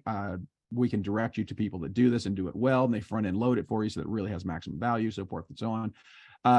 But you put the $1,400 a month in a whole life policy that in 20 years has a $1.5 million cash value. And okay? Joe, we can point them right to my insurance agent. I get no kickback from that. He can give you the same policy that I have. I'll show you my policy. It's ridiculous. Actually, in my mentorship program, for all 4 of you that just joined, and for those that joined yesterday, you actually get to see my life insurance agent break down my policy exactly with the contact information. So you get to see him, you get to see my actual policy, why we set it up that way. And then you can work with him and his team directly. And then he will also give you the connect to Coastal States Bank, who he put me in touch with for the cash value line of credit. And then in the program also will tell you about another cash value line of credit that you can do that does not report to your personal credit. So if you want to max out that line of credit and not have it report utilization, we got you. You understand? So all 8 of you that took action, I think there's another one that joined. I don't know. I got to look at my phone. But just so you know, this, what he's talking about right here, we need to be putting that into play in the first 90 days, whatever your situation is, and then showing you how to use bank money to fund the policy, because there's a MEC limit, right? Where you don't have to pay taxes. Like, so there's a certain number, you pick your MEC limit and you can't go over that MEC limit. So you need to figure out what is comfortable for you to front load the policy. The bottom line is you front load the policy so that way it collects interest and dividends, right? And starts making you money. And the crazy thing is, even through, if you read the book by Tony Robbins, he had Money Mastery. This is who really kind of put me onto it, is you can actually make the insurance company's been in business in the Great Depression and, you know, all of that type of stuff. So the whole life insurance policy, if it's set up properly for cash flow, right? So that's the biggest add I want to add to you all, is making sure you understand that, so that Joe can help you leverage that. Because Joe, I mean, dude, if they have a $200,000 cash value line of credit, and then they have a stock security line of credit, and they build out their business credit, they can have $500,000 to $1 million on top of creative financing. Oh yeah. Oh yeah. You want to do one play in real estate. You don't want to do anything else. You do want to play the long game that doesn't cost you any money. Do this one. 20 years, $1.5 million cash value on that policy. Your duplex is worth almost $1 million and it's damn near paid off already. Now you have $2.5 million. Just go freaking retire. Guys, this didn't cost you anything. And anybody out there right now can go do this play. This is one play that you can do. That's not going to cost you anything. It's going to cost you 10 grand up front, but you're going to repay yourself in the first 7 months.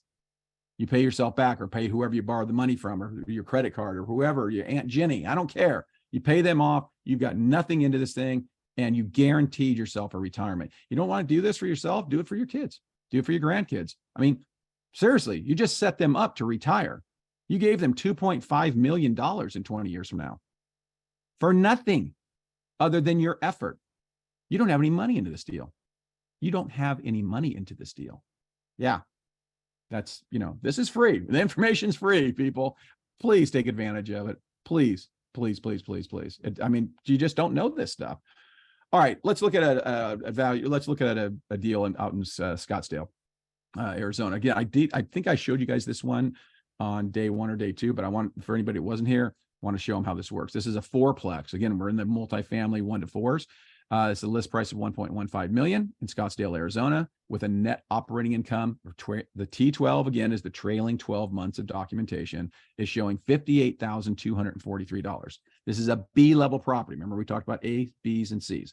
The cap rate in the area, in Phoenix, Scottsdale area, is 4.75 to 5.5. List price, $1.15 million. We have our $58,000 in net operating income. It's a B-level property, and we have our cap rate. We know now, you may not know, you may not be catching all of this, and that's okay, but I want you to have the general information for it. And you can always catch it later, by the way. We see a cap rate at 5.08 because we just did this, right? Anyhow, your net operating income is $58,000. We have a list price of $1.15 million. Okay. And we know our cap rate. So all we have to do is take that net operating income and multiply it and divide it by the cap rate and to come up with a value. It's like, okay, the cap rate is, we take the value and divide it by the NOI equals the cap rate. So the cap rate is 5.08, which is normal for this area. Okay. Seller wants a 1031 exchange. For those of you who don't know what a 1031 exchange is, it's when you sell your property, but you don't want to pay any capital gains taxes. You don't want to pay any gains at all. You put it through a 1031 exchange and you reinvest the money that you make off the property. Any profit you make off the property, you reinvest that into a new property. So they don't want to pay anything on this. So they're going to do a 1031 exchange, which means there's no seller financing available here. Now we're going to have to get deeper into creative financing, right? All right. First questions we ask in multifamily is what? Where is the value? Is there value? What are the things we can control? We talked about that before. What are things we control? We can control cash flow. We can control cost. Boom. That's it. There's a lot of things going on. That's all we can control. The market, we can't control. A lot of things we can't control. We look for this because now we have to go find value. We know there's no seller financing available, even though it's multifamily. We're going to have to get creative. So we got to have to find some value. The units are cashing out right now at $2,250 a month. That's market value. Okay, boom. It's in good condition, so we can't force value. We can't add value by doing improvements. Okay, it's in good condition. They're already at market rates. Okay, boom. Nothing we can do there. We can't raise the rents and have them make sense. So let's look at the cost. We see 108,000 gross. That's, do your math. 2,250 times 4 units times 12 months.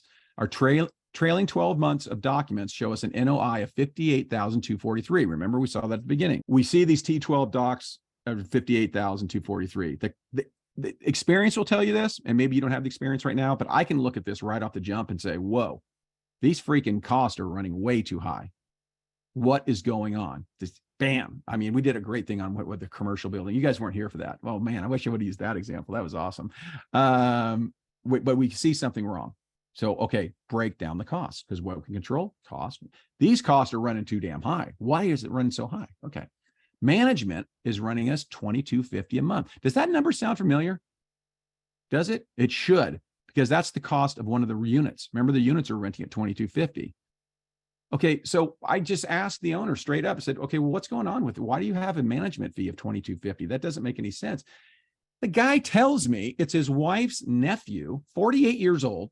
The dude is living in one of the units, and in exchange, they give him free rent so that he manages the other 3 units.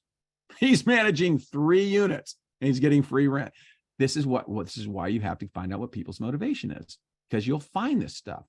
It's always different. I know I'm using a different example, and that's to show you that I'm not using the same example every time. I'm showing you the different motivations for different sellers because every one of them is going to be different, but we find out what it is.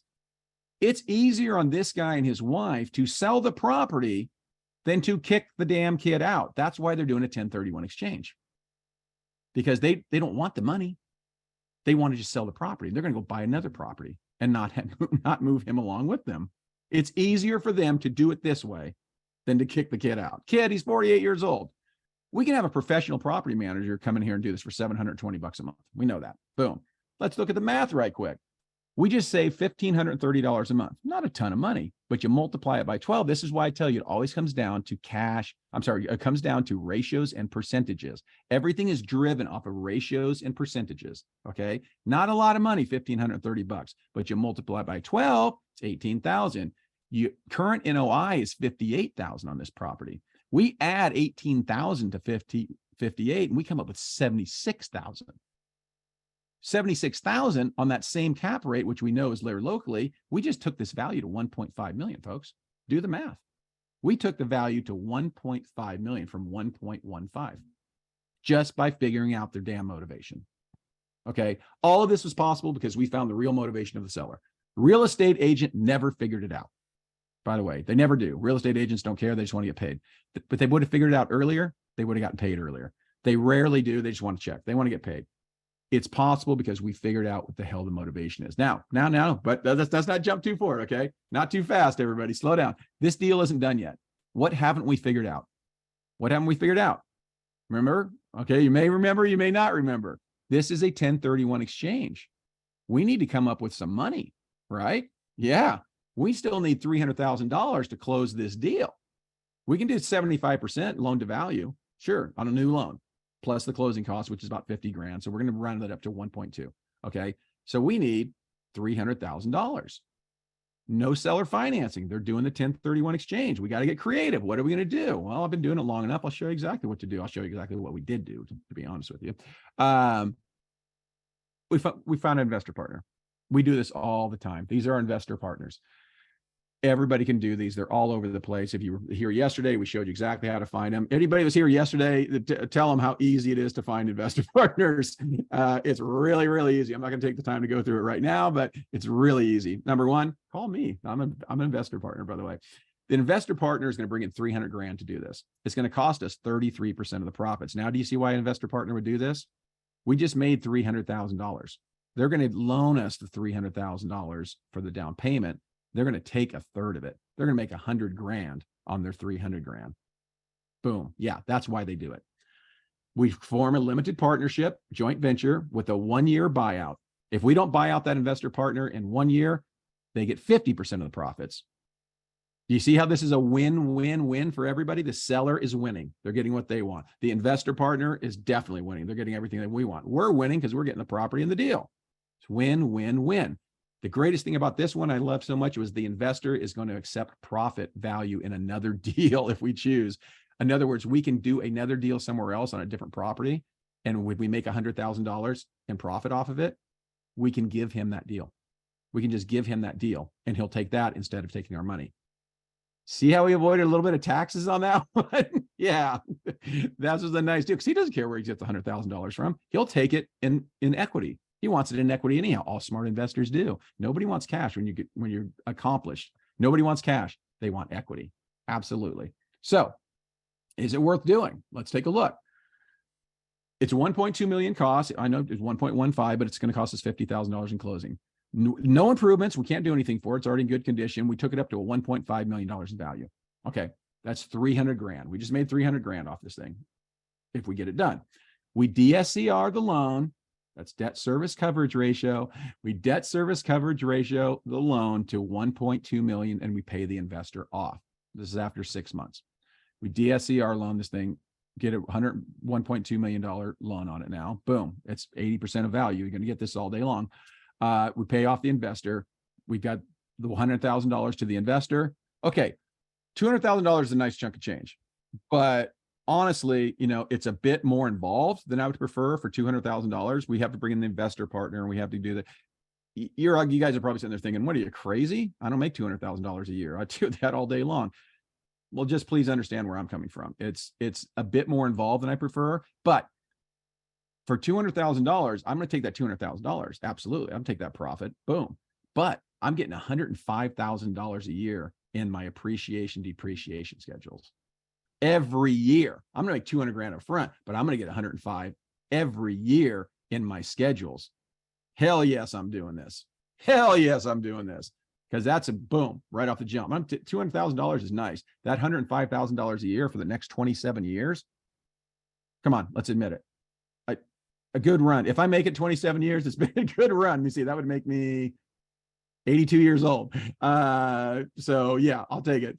If I get the full depreciation schedule off this thing, I'll be happier than hell. That would be another, well, let me see, $2.7 million. And if we can remind ourselves again, how much money am I into this property for? Zero. Brought in the investor partner. Actually did this. Bing. Okay, now I want to talk a little bit, spend some time talking about how mid-sized banks will play a part in the manufactured dwelling market. Not manufactured, I keep saying that. Multifamily dwelling, not manufactured. God, no, do not buy manufactured buildings. Majority of commercial and multifamily dwelling financing is done through mid-sized banks across the United States, folks. This is important to know. Mid-sized banks are doing the vast majority of commercial lending and multifamily dwelling lending within their geographic area, okay? Very large percentages of loans are short-term and need to be what they call recast. This is especially important on the commercial side. They do these things every 2 to 5 years. They want to recast the loans. Okay, this is important. Why is this important? Okay, the U.S. printed money for 2 years. It swelled the business accounts. It swelled bank accounts, okay? Because all the money ended up going where? To the businesses. That's where it's supposed to go. It was a stimulus package. It stimulated the economy. Okay, it did that. Yeah, it did that. At the same time, interest rates plummeted. Banks have to invest their deposits. They have to invest their deposits because that's what they do. They make money off of them, okay? So the banks have to invest this money that's coming in while the interest rates are plummeting. 2 years later, the same businesses that had all this fun, and they saw that they were blowing up, so they blew up along with the cash flow, right? Now they're struggling and they need cash. Cash is becoming a huge demand right now.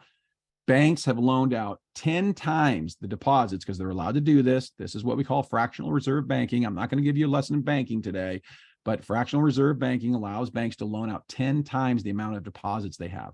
Okay, so if you put $1,000 in the bank, they can make a loan for $10,000. I don't know if you knew that or not, but you do now. They can make a loan for $2,000. So they're loaning out this money 10 times the amount of the deposit. They're loaning it out at 2 to 4%. Okay, because that's what rates were. Now they're getting cash runs because the bank, the people that put the money in the bank are coming back saying, wow, you know, the government stopped printing money and now we're not getting all this business that we used to get. We need to get some of our money back. This is called a cash run. And the cash runs are forcing them to borrow money to pay for their depositors' request to have their money back. Now they're going to get that same amount of money at 6 to 7%, the current rate, because a loss is incurred. This is what's unusual about the market, okay? This is why this plays into it. Follow me on this one. There's a reason why I'm telling you this. There's absolutely a reason why I'm telling you this. The same banks control the majority of loans. We talked about this in the first place. The same banks control the majority of loans on commercial and multifamily dwellings. These are large ticket loans and they constitute the bulk of their asset sheet.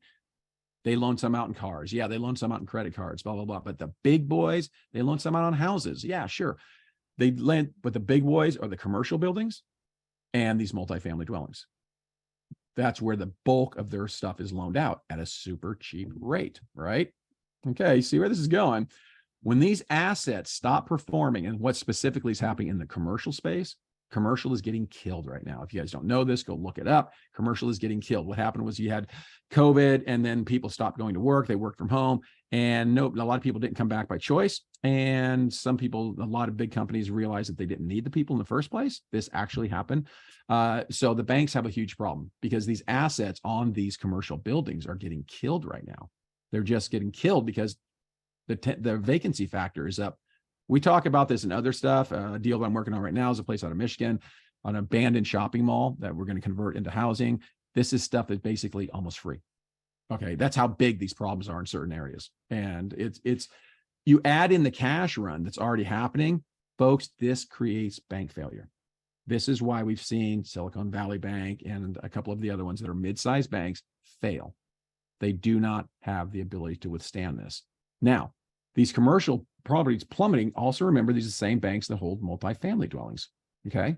They're holding the bulk of the multifamily dwelling loans that are out there. Now you have a non-performing asset that's getting squeezed. Okay, they can't pay their mortgage. They can't pay their mortgage on their building.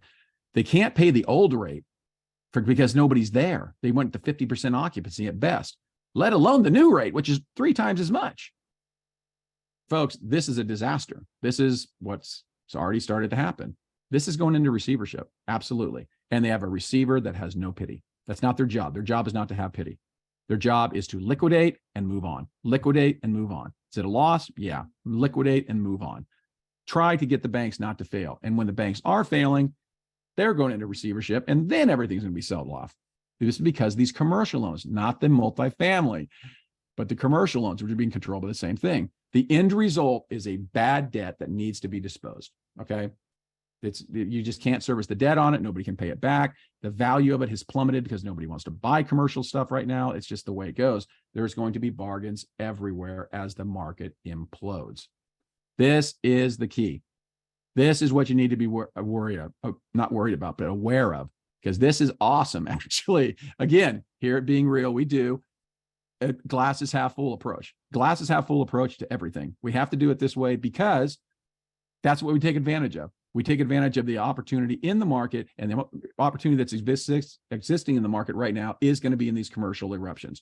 That helps feed the same banks that are funding all of the multifamily dwellings, right? Do you see the correlation? Do you get it? Right. Regional sized banks. Now, that leads to the second question of, is a multifamily dwelling crash coming? Because we're talking about these banks maybe starting to fail. So does that mean multifamily is something to stay away from because they're going to crash? Long answer, I'll give it to you. But the short answer right now, no. Multifamily is going to be fine. So there's a historical analysis. This has happened so many times before. It's happened. It's going to happen again, probably in the future. Historical analysis is that when the market goes to hell, people actually flood towards the multifamilies, not away from them. Okay. The supporting theories, everything is about behind this. What you have is a construct where the banks in the financial system are so strained because of what's going on with the economy, and specifically these mid-sized banks where they're going to be strained by these unserviceable commercial loans, that their damn multifamily dwellings are going to be affected by the same banks going under.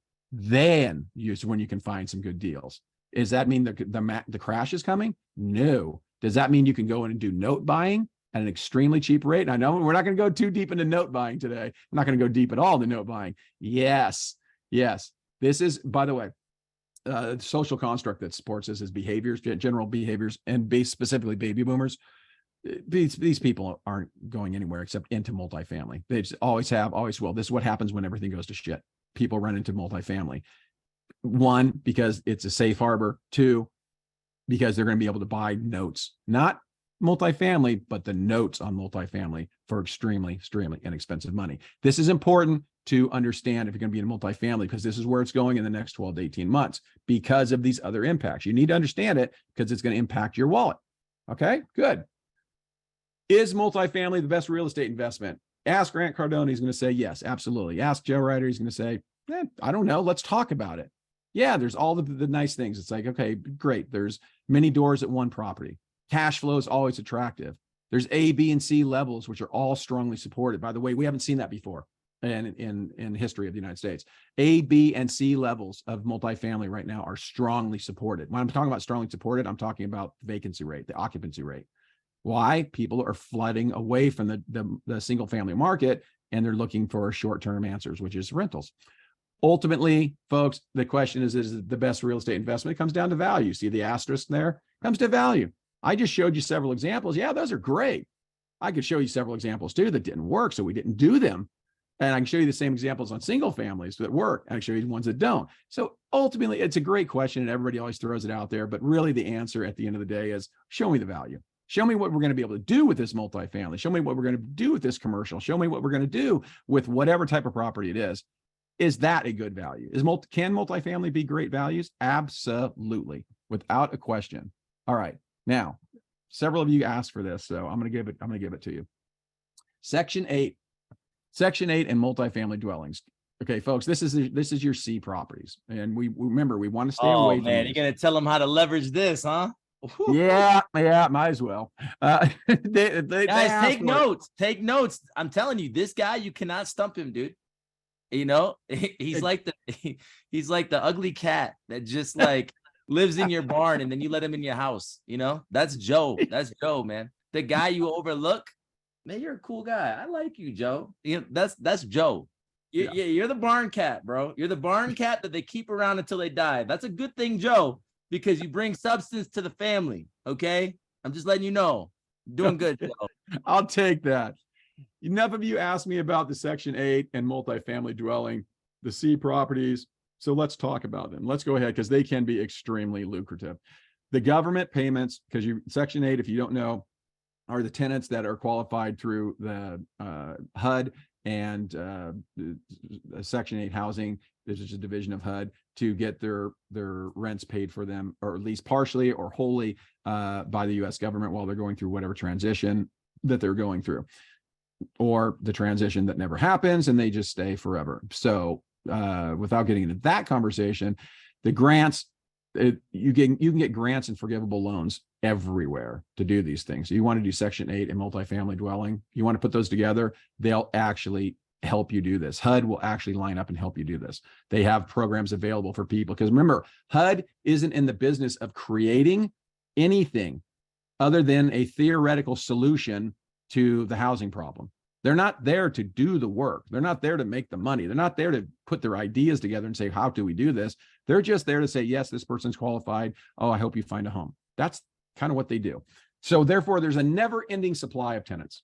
So yeah, that's kind of nice. You can say, well, why wouldn't everybody? And there's a never ending supply of buildings.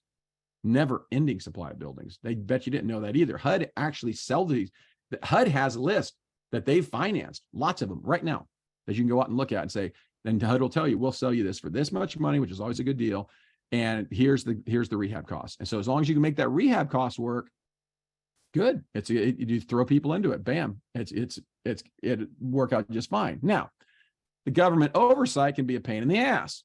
Government oversight's always a pain in the ass. They have outdated requirements that can be cost prohibitive. They make you do silly shit to properties that don't make any sense, but you can't fight that. It's not negotiable. You have to do it. So you have to go along to get along, okay? These are B and C properties, so you are going to get B and C tenants.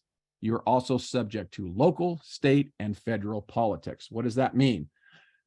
It means exactly what it says. Whichever way the wind is blowing currently, be ready for that, okay? The bottom line is, though, the payments never go away. You may have opinions and so forth, what's going on if you have a B and C property full of Section 8 tenants, and you may have somebody come out and tell you, hey, I'm Congressman so-and-so, and we'd really like to see blah, blah. Fuck them. Okay. Just tell them go away. That does actually happen, by the way. Government oversight, we already talked about it. You're subject to all these local things. You're going to get B and C properties. You're getting B and C tenants. Now, okay, they're trade-off, right? Let's look at a current project proposal that we're looking at. We're literally looking at this right now. Okay, this is an 86. This is in Fort Lauderdale, Florida, by the way. 86,000 square feet, 116 units. HUD, this is a HUD project. It's a HUD project that failed. The owner failed. The project failed. Everything went to hell. Not unusual. This is a HUD property. Rehab estimate is $72 a square foot. So they want $1 million for this thing. Okay. And it's going to take $6 million to renovate it. So we're playing in big boy waters now, right? Not really.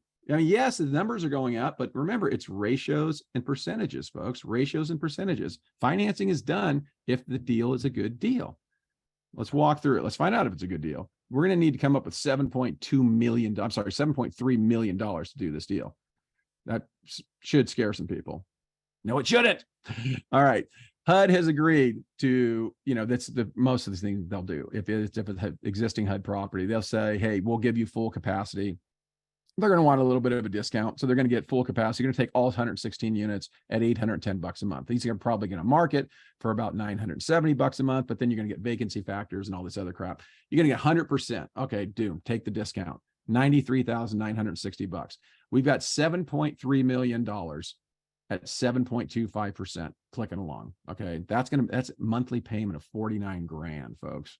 49 grand. If we're going to finance this, and we can finance it, HUD will finance it directly. By the way, they'll do a 90% loan on this one. You just got to come up with 10% down. 10% is a lot of money, isn't it? 700 grand. Well, let's talk about it. We're going to get there. Property taxes, we're estimating, depending on what the local people do for us for bringing this many people into their community, we should get a cut on this, but we're going to estimate that they're going to be about $5,000 a month. Insurance, not cheap. $64.86 is the estimate, or the bid. I'm sorry. The property management fees are $5,000 a month. So we've now whittled down we've now arrived at our NOI of $27,000. Okay, $27,000. All right. Well, we're not done because we still have a maintenance on this bad boy of $9,396. We have sewer and water. The tenants don't pay sewer and water. You pay it as a dealer. Of $11,000. Now we're down to $6,000 a month. Now, $6,000 a month may sound like a lot of money, but remember, percentages and ratios, folks, percentages and ratios. This deal is not looking good. I mean, $7.3 million, and you're going to net $6,000 a month. Deal's not looking good. Or is it? Or is it? All right. Hold on. Hold on. This is where things get crazy. All right. We have to consider the $265,000 annual tax deduction. This is an annual tax deduction, which actually can be front-end loaded. This is a commercial building, so we can front-end load these things if we want to, up to 30%, up to 35%. So you could take a lot of this, of the whole schedule. We can bring it up front if we want to. Different topic for a different day. And there's $365,000 a year in your average appreciation. This is a 112-year average appreciation schedule that we use. Okay, so there's $365,000 sitting there, plus a $265,000 tax deduction. These are big numbers. Okay, now we get creative. I'll tell you what we do, and this is easy to sell. We go out and partner with a large corporation. We can do it as a joint venture, limited partnership, blah, blah, blah.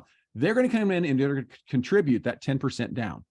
Remember, it's $730,000. They're going to buy basically what they're buying for their $730,000, which is repaid to them, by the way. They're not actually buying it. They're loaning their money because that $730,000 is going to be repaid. Absolutely. We have to figure that into our cost. We already did that up front. We have they can collect $7.3 million in tax deductions. You keep the appreciation. Are you following me on this one? They're going to loan you $730,000, which is going to be repaid. This is what people do out of their pension funds. This is big boy stuff. Yes, absolutely. Do not do this as a starter program, but this is how Cardones and Kirasaki's and the rest of them do it. We're now going to go out and that 10% down, we're going to get that easily, super freaking easily, by the way. So they're going to get that $730,000 down because they're loaning it. They're going to still get their $730,000 back. And they're going to collect a $7.3 million tax deduction. You keep the appreciation. How fast is that thing going to get sold? About 3 freaking seconds. Folks, you now have the equivalent of a $7.3 million portfolio, because that's what this thing is. You have zero. I thought you said you're going to show them 3. You showed them 7. Hey, I over deliver. You also have. You guys understand, guys? This material right here, even if you don't sign up, you better take advantage of what he's teaching you. Yes. Okay. Whenever we do a challenge, it's not a fundraising show. It's literally to invite you in to help increase your life. Okay. Literally, this right here, it can change your life if you just execute it. You just got to work it. Okay. Whether you work it with him or work it with somebody else, this is real estate investing. It's all math. It's all work. It's all systems. It's all structure, but the bottom line is it comes down to the numbers. You never have to worry about getting the funding. He actually funds deals himself. You need a deal funded, call Joe. He'll fund it. He does that with people in his program. He funds deals all the time. He deals with wholesalers all the time. You're not talking about somebody who's just teaching. This is what he does. And if there's an obstacle, he finds ways and he walks you through different ways. How much is that worth? Think about it. Find a solution, baby. That's what we do. Find a solution. So at the end of the day on this bad boy, you guys just picked up $437,000 in annual revenue between your appreciation and your net operating income. You're $0 into a deal. You picked up $437,000 in annual revenue between your appreciation and your NOI, which we all know is immediately convertible to a $1 million line of credit based anywhere, or you could sell the damn thing. You can sell the damn thing for $1 million and walk away. I mean, these are big numbers. Yeah, but it's true. It's true. Somebody tell me where I'm wrong, because I'm not. I can't fake this shit because you'd call me out on it. This is real. These are numbers with tax codes. These are appreciation schedules. These are depreciation schedules. This is net operating income. You can't fake math, okay? Math is math. And over the past 3 days, I've showed you, I've showed you multiple ways to do this with single family, with duplexes, triplexes, all kinds of different stuff, all kinds of different advantages you can use, different ways you can finance these deals, different ways to put them together. Remember, we want to get to that $3 million portfolio so that we can be in the driver's seat to retire. If we want to retire and stop or go do whatever it is that we love doing, you did do this first. Get your $3 million portfolio, and now you have that $250,000 annual revenue that you need. And if that's not enough, you go out and you get your 500,000 off of it, and you go, or you sell it. You can just straight up sell it for $500,000, and you got zero into it. Rad's showing you ways to go out and get the money to accelerate these things. You want to do this? We showed you ways yesterday. $100,000. You got $100,000 in credit. Great. Showed you how to turn it into $1 million yesterday. I showed you it again today, actually, but that's we did it twice. Yeah, it's easy. It's simple. Let me back it up. It's simple. It's not easy, because you know why? The toughest thing for people to do is to do it. I can tell you this shit all day long.